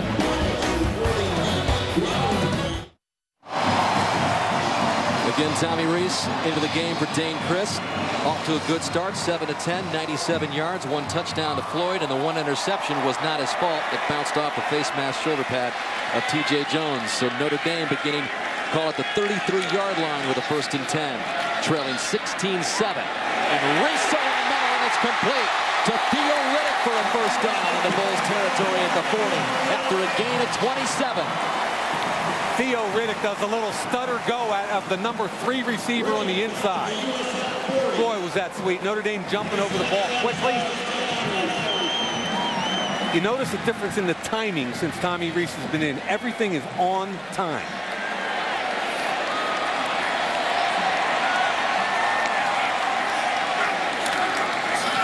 And they keep it on the ground. It's been a while since Wood has had a carry.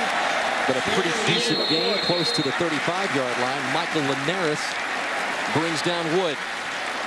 Now on that previous play, the throw to Riddick, I want you to see the timing and the route.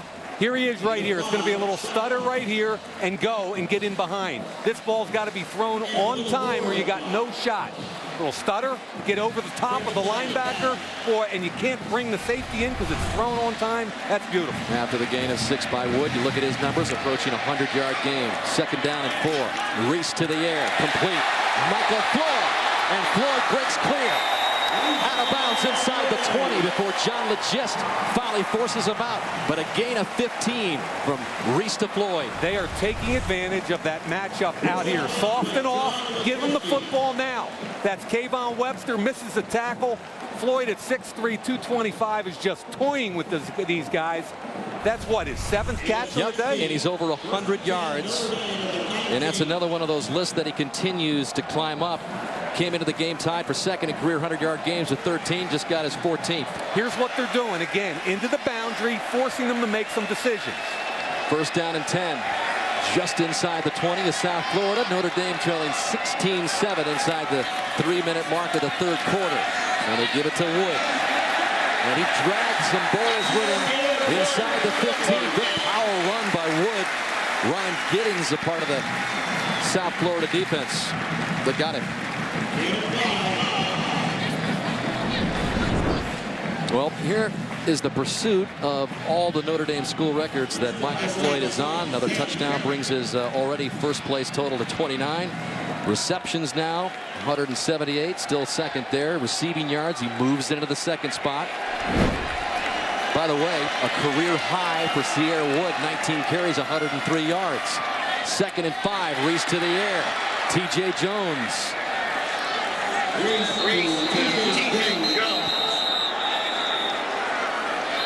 So to me, turnovers, red zone. What are you going to do this time? So far today, the 1 touchdown pass to Michael Floyd, the lone highlight offensively for Notre Dame. You've got to take advantage of red zone opportunities. You don't know how many you're going to get. So 3rd down, call it a long 3. As T.J. Jones split out far on the bottom of your screen. Again, matchup. Will he come over the top? I almost guarantee you they won't let Floyd catch a fade in the corner of the end zone this time. Reese with time throws it away. Sierra Wood in the vicinity, but he didn't have many options. I'm okay with that. I'm okay with that decision. You come away with Ruffer, one of the most accurate field goal kickers in college football history. I don't think Kelly's all I don't right think with it. Brian's good with it, though. Right. Brian coaches his quarterbacks hard. You've got to have a little bit of a thick skin to be a quarterback here, and again, that's okay. So if you kick a field goal, it's a one-possession game. So this is Ruffer into attempt a 30-yard field goal. Again, just so accurate. Coming into the game, 23 of 24. Oh, and he missed the last one of the season that he attempted last year, and he misses this one as he was trying to get another streak going. 18 for 19 last year. Here's the hold. Remember, it's a little slippery. It's either a hold or a plant foot, I would guess. Does that left foot slide a little bit? It looked like he hit it okay. I don't know. You're the golf guy. Tell me what he did wrong there. Well, he pulled it. He hooked it. Bottom line is he missed it. 16-7. Rare missed field goal attempt by David Ruffer, who had missed just one time in his entire career here until he just missed a 30-yarder. Sets up B.J. Daniels and the Bulls at the 20. Daniels is just knocked down for a huge loss. Ethan Johnson, the leading active sacker for Notre Dame coming into this game, was a part of the pressure, but a loss of 6. Yeah, the key here was in the secondary, looking for a deep crossing route. Comes off play action, which is what they're big on, but this crossing route here is covered. Pulls it down. Great job by Ethan Johnson forcing it back up in there. Second down and 16. And South Florida is backed up inside its own 15.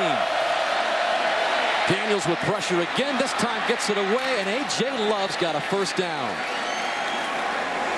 For the helmet came flying off B.J. Daniels. I love the patience and timing on this route here. It's just a curl route. He's going to wait. Sits him down right in the hole right there. Wide open in the zone. Good patience and timing by Daniels. He's played a pretty clean game so far.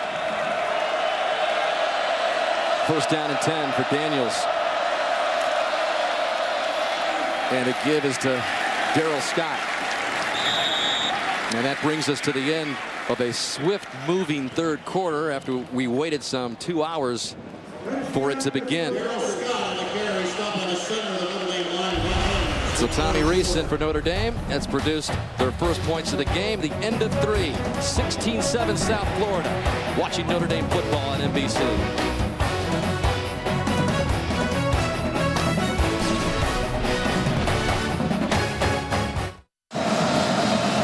For those of you tuning in to see Game Time Tackling the Pass, that will be seen in its entirety immediately following the conclusion of this game, which again was delayed by weather after the first half. Second down and 9 for South Florida as we begin the fourth quarter. Notre Dame trailing by 9. Daniels close to the first down to Sterling Griffin, and a flag comes in. Wow. They're going to call him on a late hit over there. Gary Gray puts the big hit, and he's softened off. This is a good read by the quarterback, B.J. Daniels. Notre Dame shifted late. Personal foul, unnecessary roughness, defense number 4, 15-yard penalty, first down. So Gray's going to drive on the football. It's well thrown right at the sticks. He's out of bounds right there. I've been in that position as a defensive back before. When a guy's skirting the sideline like that, trying to stay in, it's difficult not to hit him. You don't know it. Maybe he was out. I always try to defend those D-backs. I know you do. Clearly out. Regardless, an inopportune time for a penalty. So South Florida now with a 1st and 10. And they're at the Notre Dame 42.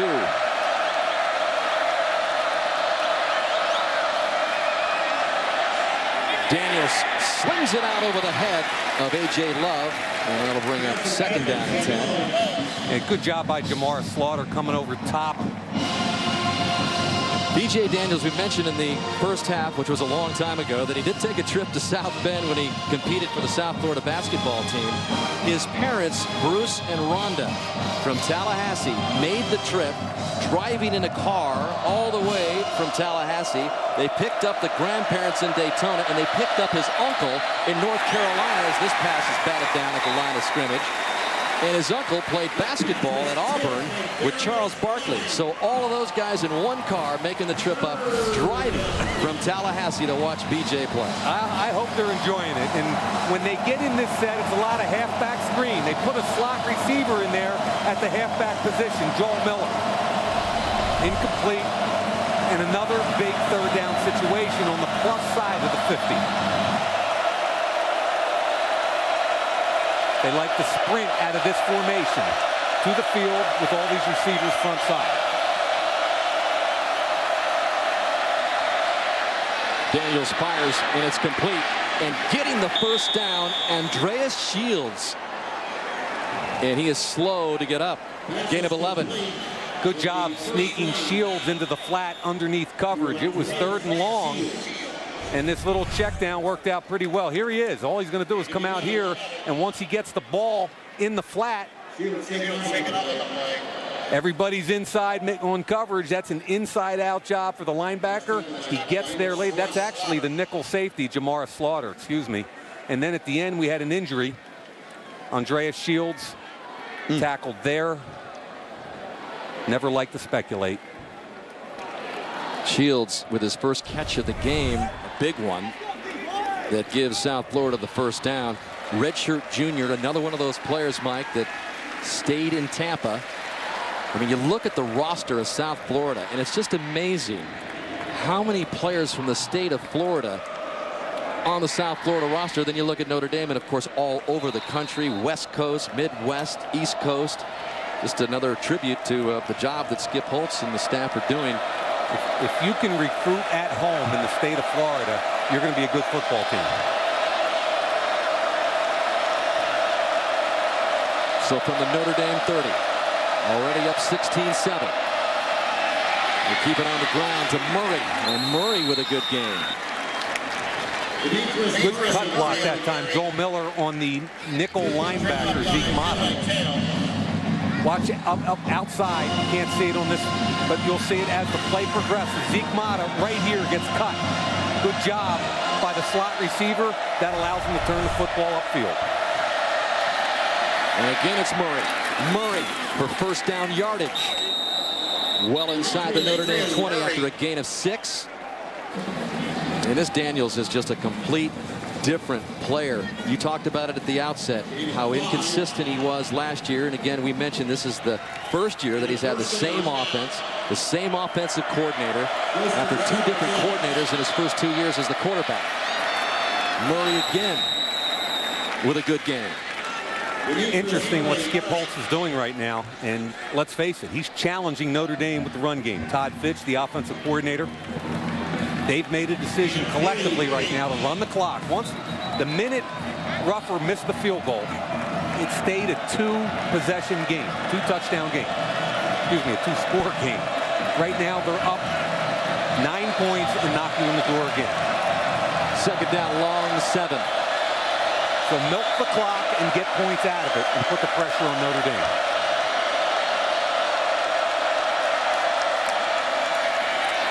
Murray again with room. First and goal, South Florida. Jamora Slaughter finally brought him down, but he got 12. The right tackle, Eatman, beat up on Aaron Lynch a little bit. The heralded recruit. Check this out right here. Quinteris Eatman, he gets it. They keep it on the ground on first and goal. And this time Notre Dame is there to force him back. That was Murray again. Remember earlier in the game, seems like hours and hours ago, they tried to quick snap Notre Dame and they had him, but they didn't snap the football. That time they did. But Notre Dame ready for it. Second and goal. 13th play of this drive. Okay, he's got man coverage out on both corners.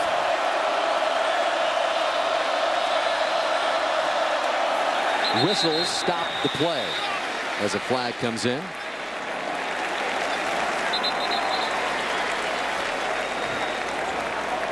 Conversation here because there was movement on both sides, I believe. The nose tackle for Notre Dame twitched. There's no foul on the play. The players reacted to a whistle in the stands. I don't know about that one. That's like, we're not sure. We should have blown the whistle. Kelly doesn't know about it either. We're going to try that one over, fellas. Now, what do you do with the play clock? They put it back to 25.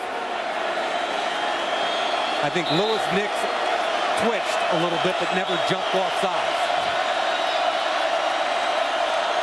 Daniels in control. Second and goal from the Notre Dame 3. The fake. Daniels is going to run it himself. Down to the 1. Third and goal. Manti Te'o there to meet him. Zone read. Darius Fleming kept contained that time. Zone read, keep. So here's Fleming. You can't lose contain. He doesn't. He plays off the block. Does an excellent job forcing it back inside. So a big play in the first few minutes of this fourth quarter. Can the Irish defense stop the touchdown and make the Bulls attempt a field goal as Daniels wants to talk it over with Holtz? South Florida, that is their first time out of the half. And we'll take a break as well. South Florida on the doorstep of another score in South Bend, already lead it by 9. Huge play in this game coming up. 14th play of this drive, third and goal at the 1 in a drive that's already taken about 5 minutes off the clock. They're going to spread them out a little bit, which I thought they do. Try and get an open formation. They've got a run ability back this way, and they only have 10 players. That might help. Yeah, that might help. Adjustment here. Down to 15 on the play clock. Plenty of time. Running out of the field was Evan Landy, and now a flag comes in. Illegal substitution. Offense number 9. 5-yard penalty. Third down. That was Landy that came sprinting onto the field for South Florida. Boy, does that change things. Third and goal from just inside the 1-yard line to back at third and goal at 6. B.J. Daniels highly frustrated.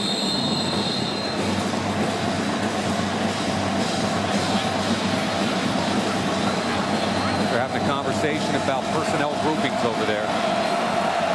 Trying to get the right people in the game. Costly time for a mistake, but it's just a personnel error on the part of the Bulls. So third and goal. Daniels floats it up to the end zone. That was Griffin trying to get it incomplete. And a flag comes in as Gary Gray was on the coverage. South Florida did to Notre Dame what Notre Dame's been doing with Michael Floyd. They went 3 to the front side. They put their best receiver, Sterling Griffin, into the boundary. Pass interference. Defense number 4. Since the penalty occurred in the end zone, the ball will be placed at the 2-yard line.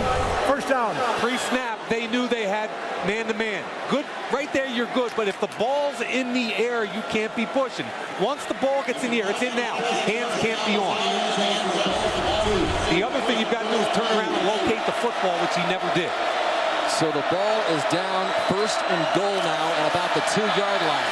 Daniels is going to run it. Instead, he flips it into the end zone for the touchdown.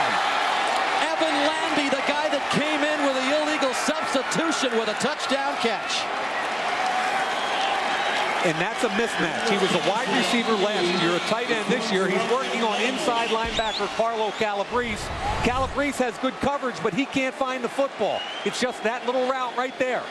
Good coverage, has no idea where the football is, and Landy makes the adjustment. Calabrese does not. Just got turned around at the wrong time. But Nanny on to attempt the extra point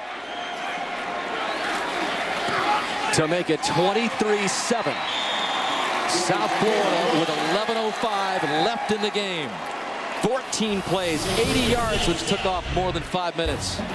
And again, Calabrese, it's a mismatch. He's got great coverage, but he's not used to having to find a football. It's 23-7 Bulls. Evan Landy, the guy that ran out of the field as what turned out to be the 12th man. A little different than the Texas A&M tradition, however. So Landy ends up making the 2-yard touchdown reception from B.J. Daniels, and Marvin Kloss set to kick off. 11:05 left in the game. Notre Dame trailing by 16. And coming out is Austin Collinsworth, and he is banged down just across the 20-yard line. Huge hit there made by Mike June. Here's the sequence now. Here comes Landy now. He's the 12th man, and that's an illegal substitution call. At that point, check this out. You go 1, 2, 3, 4, 5, 6, 7, 8, 9, 10, 11, and here comes 12 right there. I have never done that before, and I can't believe it worked. Well done. And then, of course, you come back off that, and they throw him a touchdown pass. That's just an amazing turn of events. So the mountain that Notre Dame has to climb just got even higher, 23-7, as Reese fires across the middle, and that one is dropped. Theo Riddick had a chance.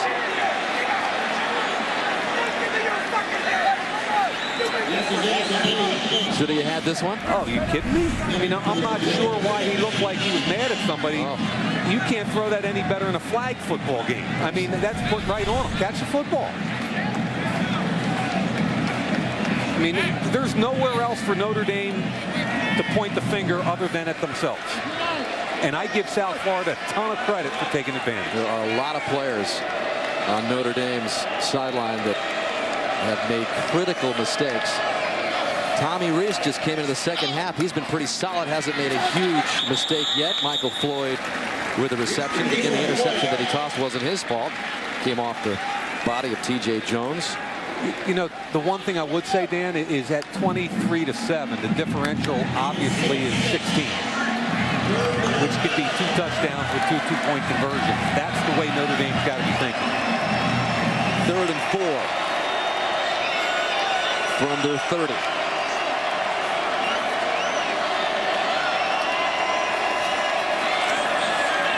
And Reese complete to Floyd. And that is the 9th reception for Michael Floyd. And he moves past Jeff Samardzija. Just another record for Michael Floyd. 180 career receptions, the most in Notre Dame history. And this time it's incomplete. Reese was looking for T.J. Jones.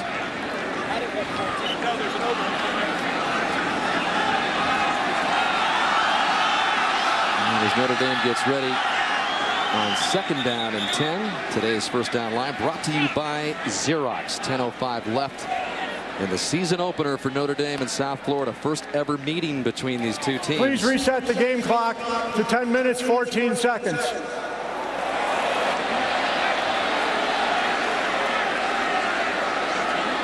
So what's going on now? South Florida, the last 2 plays have rushed 3 and dropped 8. So they're going to bleed the clock. And Tommy Reese and Notre Dame's got to get the football. Well, look at the clock, 10:05. By itself, it went to 10:41. Maybe that had something to do with lightning strikes. Maybe the gremlin. I don't know. A little bit of everything. That's bizarre. We had a first down marker that wouldn't move.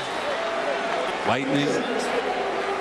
Now, again, Notre Dame has got to start getting the football down the field at least to intermediate length. A lot of time, 10 minutes left, but you need 2 scores, 2 conversions, and several defensive stops in between.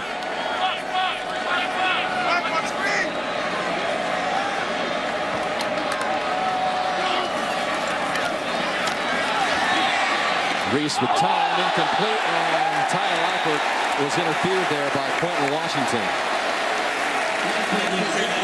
Pass interference, defense number 2. Ball be placed at the spot of the foul. First down. Really thought he was become one of their better defensive players. Here he is right here. He's going to redirect. He's playing zone. Reed coming back out and makes the hit too early. I think he's become a more physical and tough player since they played Miami last year. He's elevated his game. Ball spotted at the 39, 1st and 10. Reese to the air again. Gets up and grabs it for a first down.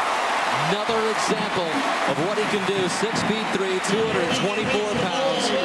Climbs up above the defender and hauls it down. And there's going to be safety help over the top here. He puts this up real high, and this is one guy beating 2. Michael Floyd beat Jarrell Young and the corner Washington, and this is what you're going to have to do. Just throw the football up to the big fella and hope he can bail you out. Into South Florida territory, 137-yard day for Floyd, and that is Eifert, complete just short of the first down. Michael Floyd was reinstated to the team after the DUI arrest, which came after 2 previous citations for underage drinking as they're working on B.J. Daniels on the sideline. But it was Brian Kelly who thought about it long and hard and decided that Michael Floyd should be given another chance after he was convinced that Michael Floyd had changed his life. So here he is, a junior now. Many thought he might go to the NFL last year, but electing to stay at Notre Dame. Got a linebacker bumping him. They want him out of the game. Reese with pressure, and he gets it to Floyd. And another first down. They had Dede Lattimore, the weak side linebacker, all the way out on him just so they couldn't throw the football. They're trying to take him out of the football game. He can't let Floyd in the inside. Floyd takes it away. Lattimore reaches with the wrong arm, and Michael Floyd right now is dominating this game. Yeah, on his way to a monster game. Floyd, 11 receptions, 146 yards. Already the touchdown from Reese. So another 1st and 10 for Notre Dame at the 21. Reese going to the end zone over the head of Floyd. A reminder, because of the weather delay, for those of you who are tuning in to see Game Time Tackling the Past, it will be seen in its entirety immediately after this game is over.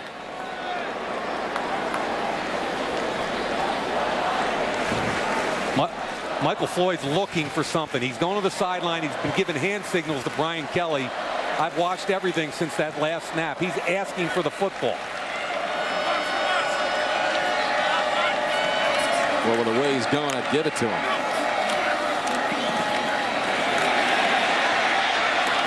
And Reese has got Jones. 1st and goal, Notre Dame. Sam Barrington with a stop. They sprinted away from Michael Floyd that time. Took advantage of the defense with so much effort on Floyd. Just a good throw and catch. And if you bang this in the end zone now, you're back in the football game. Reese, 12 of 18, replacing Dane Christ, who went the entire first half. Kelly made the change. And Reese with a chance here in 1st and goal. Double team up at the top on Floyd. You can't throw to him. Complete down to about the 1-yard line to Riddick. 2nd and goal. Good to see Riddick hold on to the football. He's had a tough day both as a punt returner and a receiver. Took a hard hit and held on to the football. Player down on the field for South Florida. And that is number 8, John Legist. And this was a rocket by Tommy Reese. Tommy throws everything on time. Bang, it's out. He put it right on his number. Legist, one of the biggest hitters I've seen in the entire country. And we watched tape the other day, and everybody talks about the hit Legist had against Louisville a year ago, which was a highlight hit. But every tape I put on, the kid had a big hit. He's a tough, tough kid. Well, Michael Floyd has been an integral part of this second half, hooking up with Tommy Reese. All of this action from the second half. Here's the touchdown. Tommy reads correctly on that, and here we go again.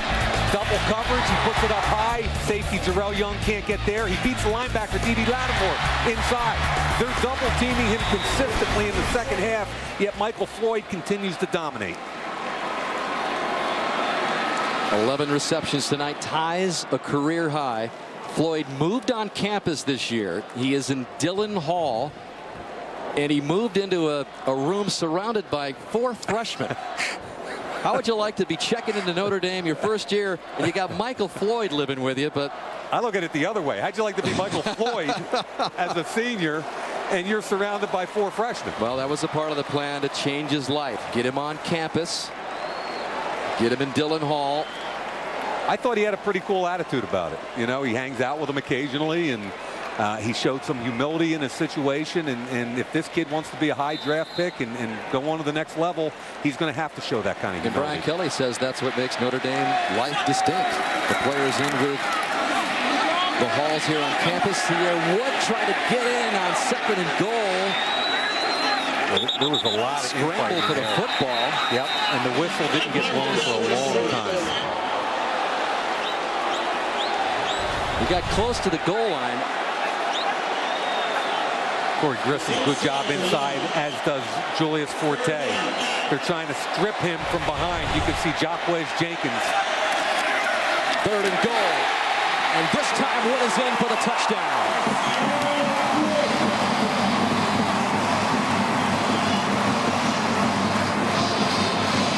So do you go for 2?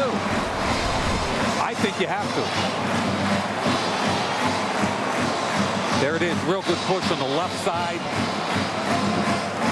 In my opinion, there's no doubt here. You got to go for 2. You don't know how many possessions you have left in this ball game, Dan. 23-13. Again, it would make it 23-15. Get them to within another touchdown and another 2-point conversion. Hey, let's go into overtime and stay here all night. Hey, I'm in. The lights are on. I'm in. So Notre Dame is going to, looks like they want the ball on the hash. You have the option in college football to place it anywhere between the hashes on the 3-yard line. So that, by definition, gives you a wide side of the field. And guess what they're going to do, of course, is they're going to put our guy into the short side of the field and say, are you going to put 2 guys on him or not? If you do. I'm out. Notre Dame, that is our first time out of the half. And Kelly is blowing his stack again. If you can read French, watch out. But he basically said, what are you doing? I just set everything up. Why are we doing that? Now, I would submit that the more important thing right now is to get a good play called and ensure that you get the 2 points. Doesn't matter who messed up there. Now you got to get a play called and score a 2-point conversion. I understand his frustration, though, because it's a time management issue right now. You're down 10, hoping to make it 8, and you need all your timeouts.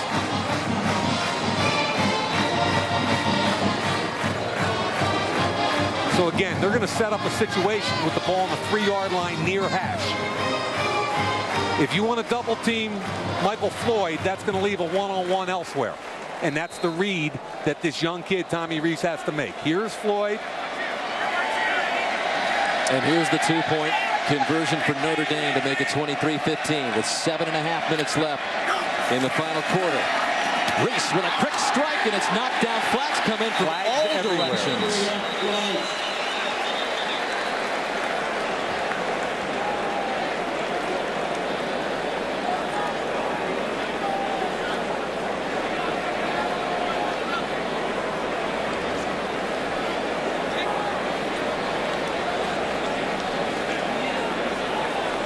I don't know what that was. Oh, I know what that is. Oh, that was a hold on the slot receiver, I believe. There are 2 fouls by South Florida on the play. Offside, defense number 36, personal foul, face mask, number 36. The 1 penalty will be enforced, half the distance to the goal. Repeat the try. Both of them on Sam Barrington, who basically mugged the slot receiver, Riddick. He's offside because his foot is in the neutral zone. And then he's going to hold and face mask right there. Obvious call. And now the ball will be put on the 1.5-yard line, and Notre Dame gets a retry.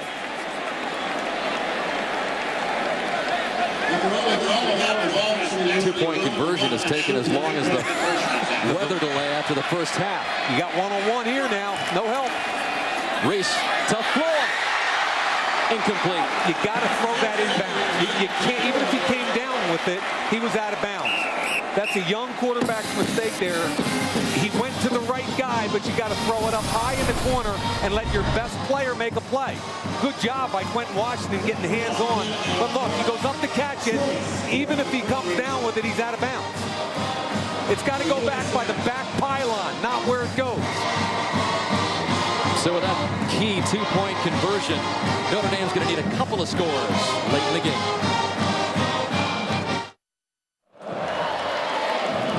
Brinza to kick off for Notre Dame with 7:35 left in the fourth. Notre Dame needing 2 scores here to try to pull even with South Florida. Lindsey Lamar back deep.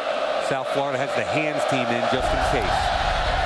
Just in case of an onside kick, but Brinza boots it to Lamar, brings it out from the 1. And Lamar with a good return. As we remind you to turn to Versus before every Notre Dame game, where we'll get you ready for kickoff, and following every game, head back to Versus for a breakdown of all the action. We've got Notre Dame Saturday covered not only here on NBC, but on Versus as well. Okay, we just heard from Alex Flanagan while we were away down on the sidelines that B.J. Daniels has been fighting through cramps, and he hurt his hamstring a little bit before the end of the first half. They're going to look to run the football. I'm not sure how athletic he can be on the edge right now. And Alex telling us he's been on the bike, repeatedly trying to loosen up.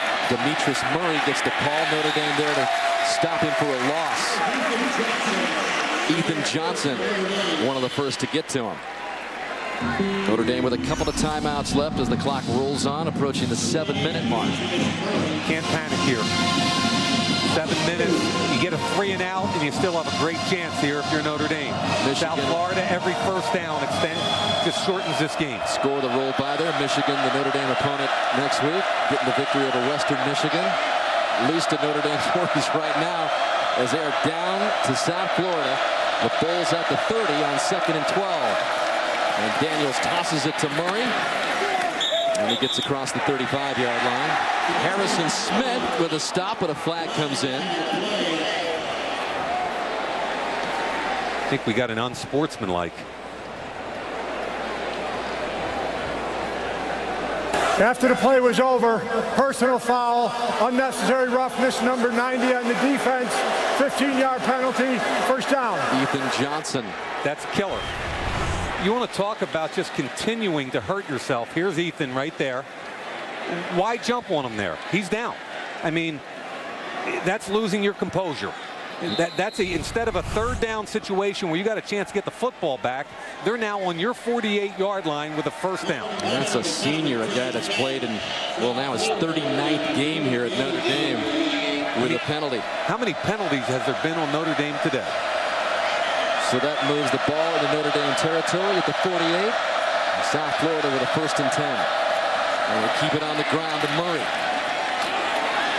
Makes his way inside the 45. To answer your question, Mike, 8 penalties for 72 yards for the Irish. Almost double what they averaged last year, which was 4.5. Most of them key penalties. One took a touchdown off the board.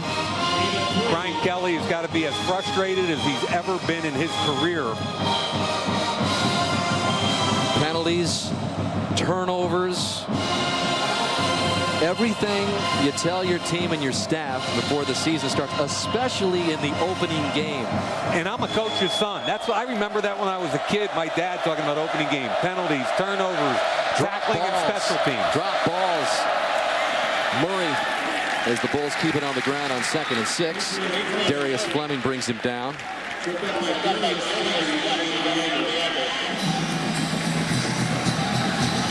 There's got freshman Aaron Lynch in there as well. You see him, 6'6", 265. King Coral, Florida. Floridiaco, the defensive coordinator, calls him a compelling player. That's well, better be compelling right now. Yeah. 3rd and 4. He committed to Florida State. Here we go. Big play here. Play clock down to 4. Daniels is going to eat some time. And carried it along the left side short of the first down. Fleming is there. Daniels effectively on one leg. Trying to make a play. Notre Dame takes their 2nd timeout. Just 1 left for the Irish. Trailing by 10 with just 4:44 left. Notre Dame football is brought to you by ADT Security Services, always there. By the U.S. Postal Service. By Sprint, all together. And by LegalZoom.com, we put the law on your side. Notre Dame has played 122 season openers in its history and have only lost 15. Wow. Since they started playing football back in 1887 in South Florida. From Tampa, Florida, on the verge of knocking them off in 2011. On 4th and 2, the Bulls punt it away and calling for the fair catch at the 9-yard line. A bit of another adventure for Theo Riddick, but he hangs on. It's been a night of adventures for Theo Riddick back there. He dropped the first one. Made a great catch on one he probably shouldn't have caught after that. I think he's had trouble just adjusting to the football. I think he's late with his feet getting under the ball. Too much body movement. All right, Daniel. 4:37 left, one timeout, down 10 points. It doesn't matter if you get the touchdown or the field goal first, but you got to get one of them. Got to get 2 scores. You got to get 2 scores, so you need one of them, and then you got to kick on sides and go get it. One timeout left. Tommy Rees undefeated in his 4 games last year as a freshman. Feels the pressure, steps up, and he's going to run it out of bounds.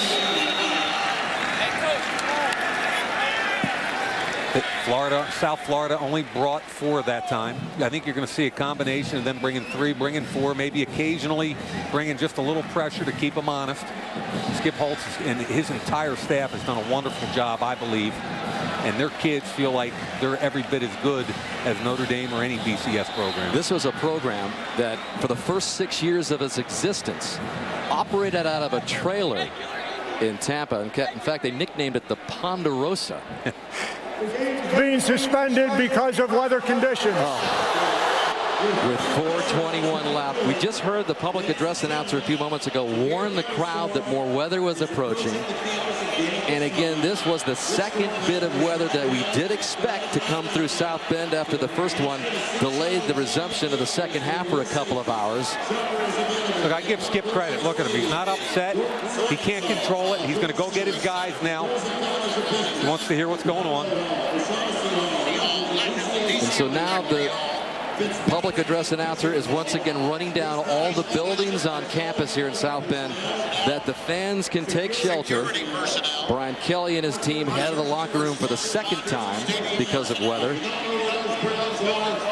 And we're put on hold with the Bulls up by 10. Oh, this is crazy.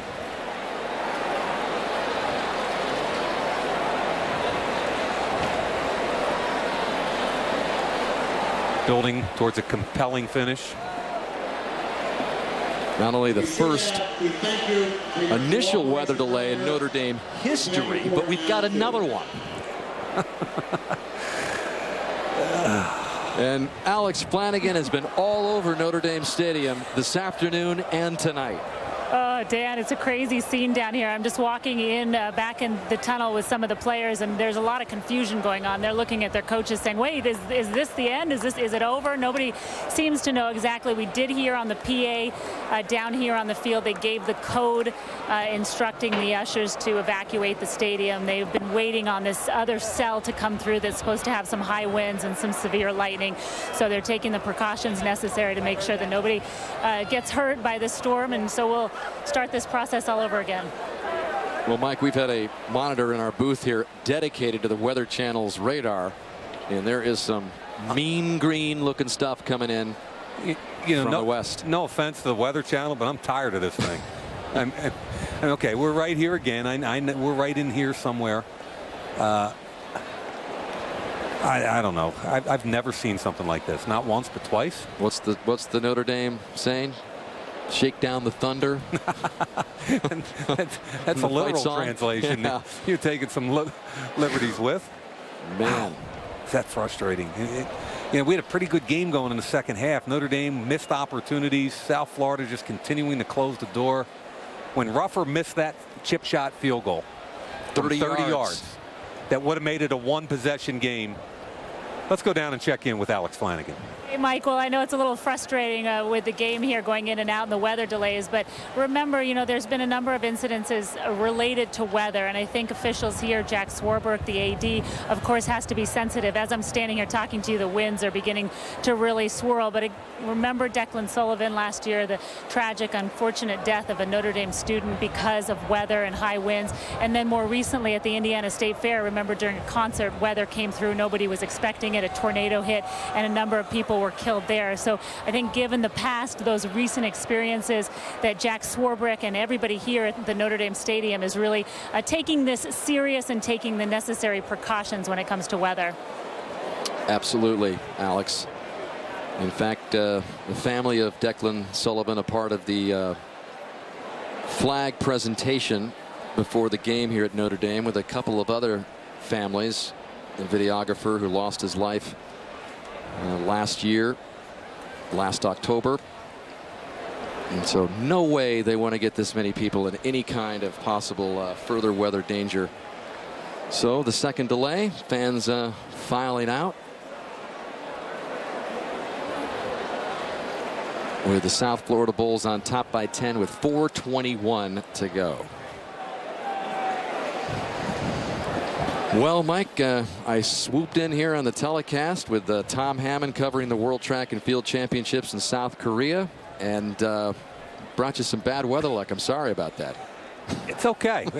You know, I love the game of football. If we get to finish this thing, I'm a happy guy. I just I felt like we finally had a football game here in the second half, and I did feel like Ruffers' missed field goal, which would have brought them back within 6 points at that point and really made it a different kind of game. And then South Florida took the ball, went 70-some yards, and ran 5 minutes off the clock.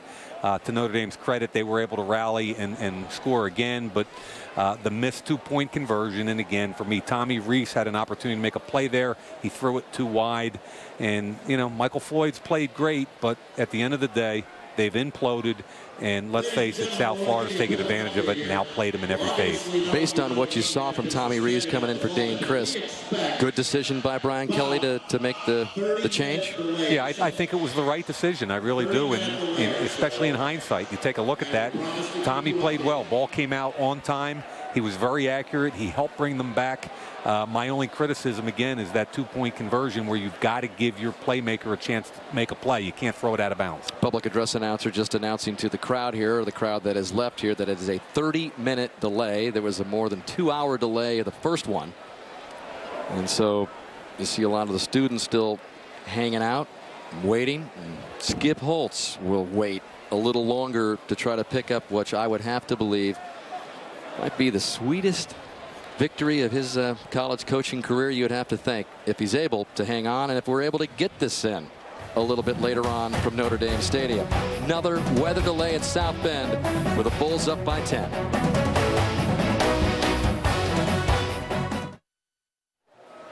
4 minutes, 21 seconds left in the fourth quarter when the second weather delay hits here at Notre Dame Stadium. The Bulls lead by 10, so we take a break, send it to our Notre Dame studio in New York with Liam McHugh. Again, we'll wait here at Notre Dame Stadium for another resumption of play.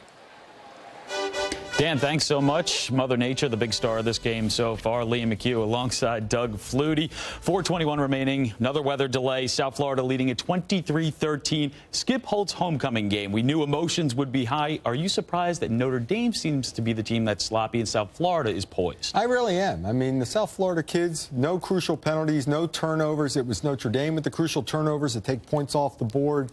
Bad penalties, even once they gained the momentum. Defensively, took 2 personal fouls that cost them first downs, and moving the football for South Florida took crucial time off the clock, and again, a 2-score lead. And you see Brian Kelly clearly fired up throughout this game. Regardless of what happens, though, down the stretch in this one, do you think Notre Dame has solved their quarterback situation? Is it going to be Tommy Rees going forward? I believe so. Tommy looks very relaxed. Very comfortable. Tommy's throwing a ball on rhythm, on time. Well, according to Brian Kelly, as we've seen on the sideline, he thinks he's missed some reads. But overall, he's moved the ball well enough to win this game and come back. However, they didn't polish off one drive, and defensively, they haven't come up with enough stops. So it could be Tommy Rees under center next week when they take on the Michigan Wolverines. But right now, let's head back to Dan Hicks at South Bend.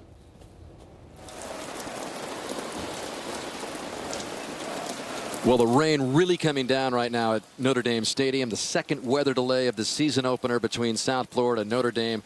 The Bulls players, along with the Notre Dame players in the locker room, killing more time again with South Florida up by 10 with 4:21 left. Cheerleaders doing the same.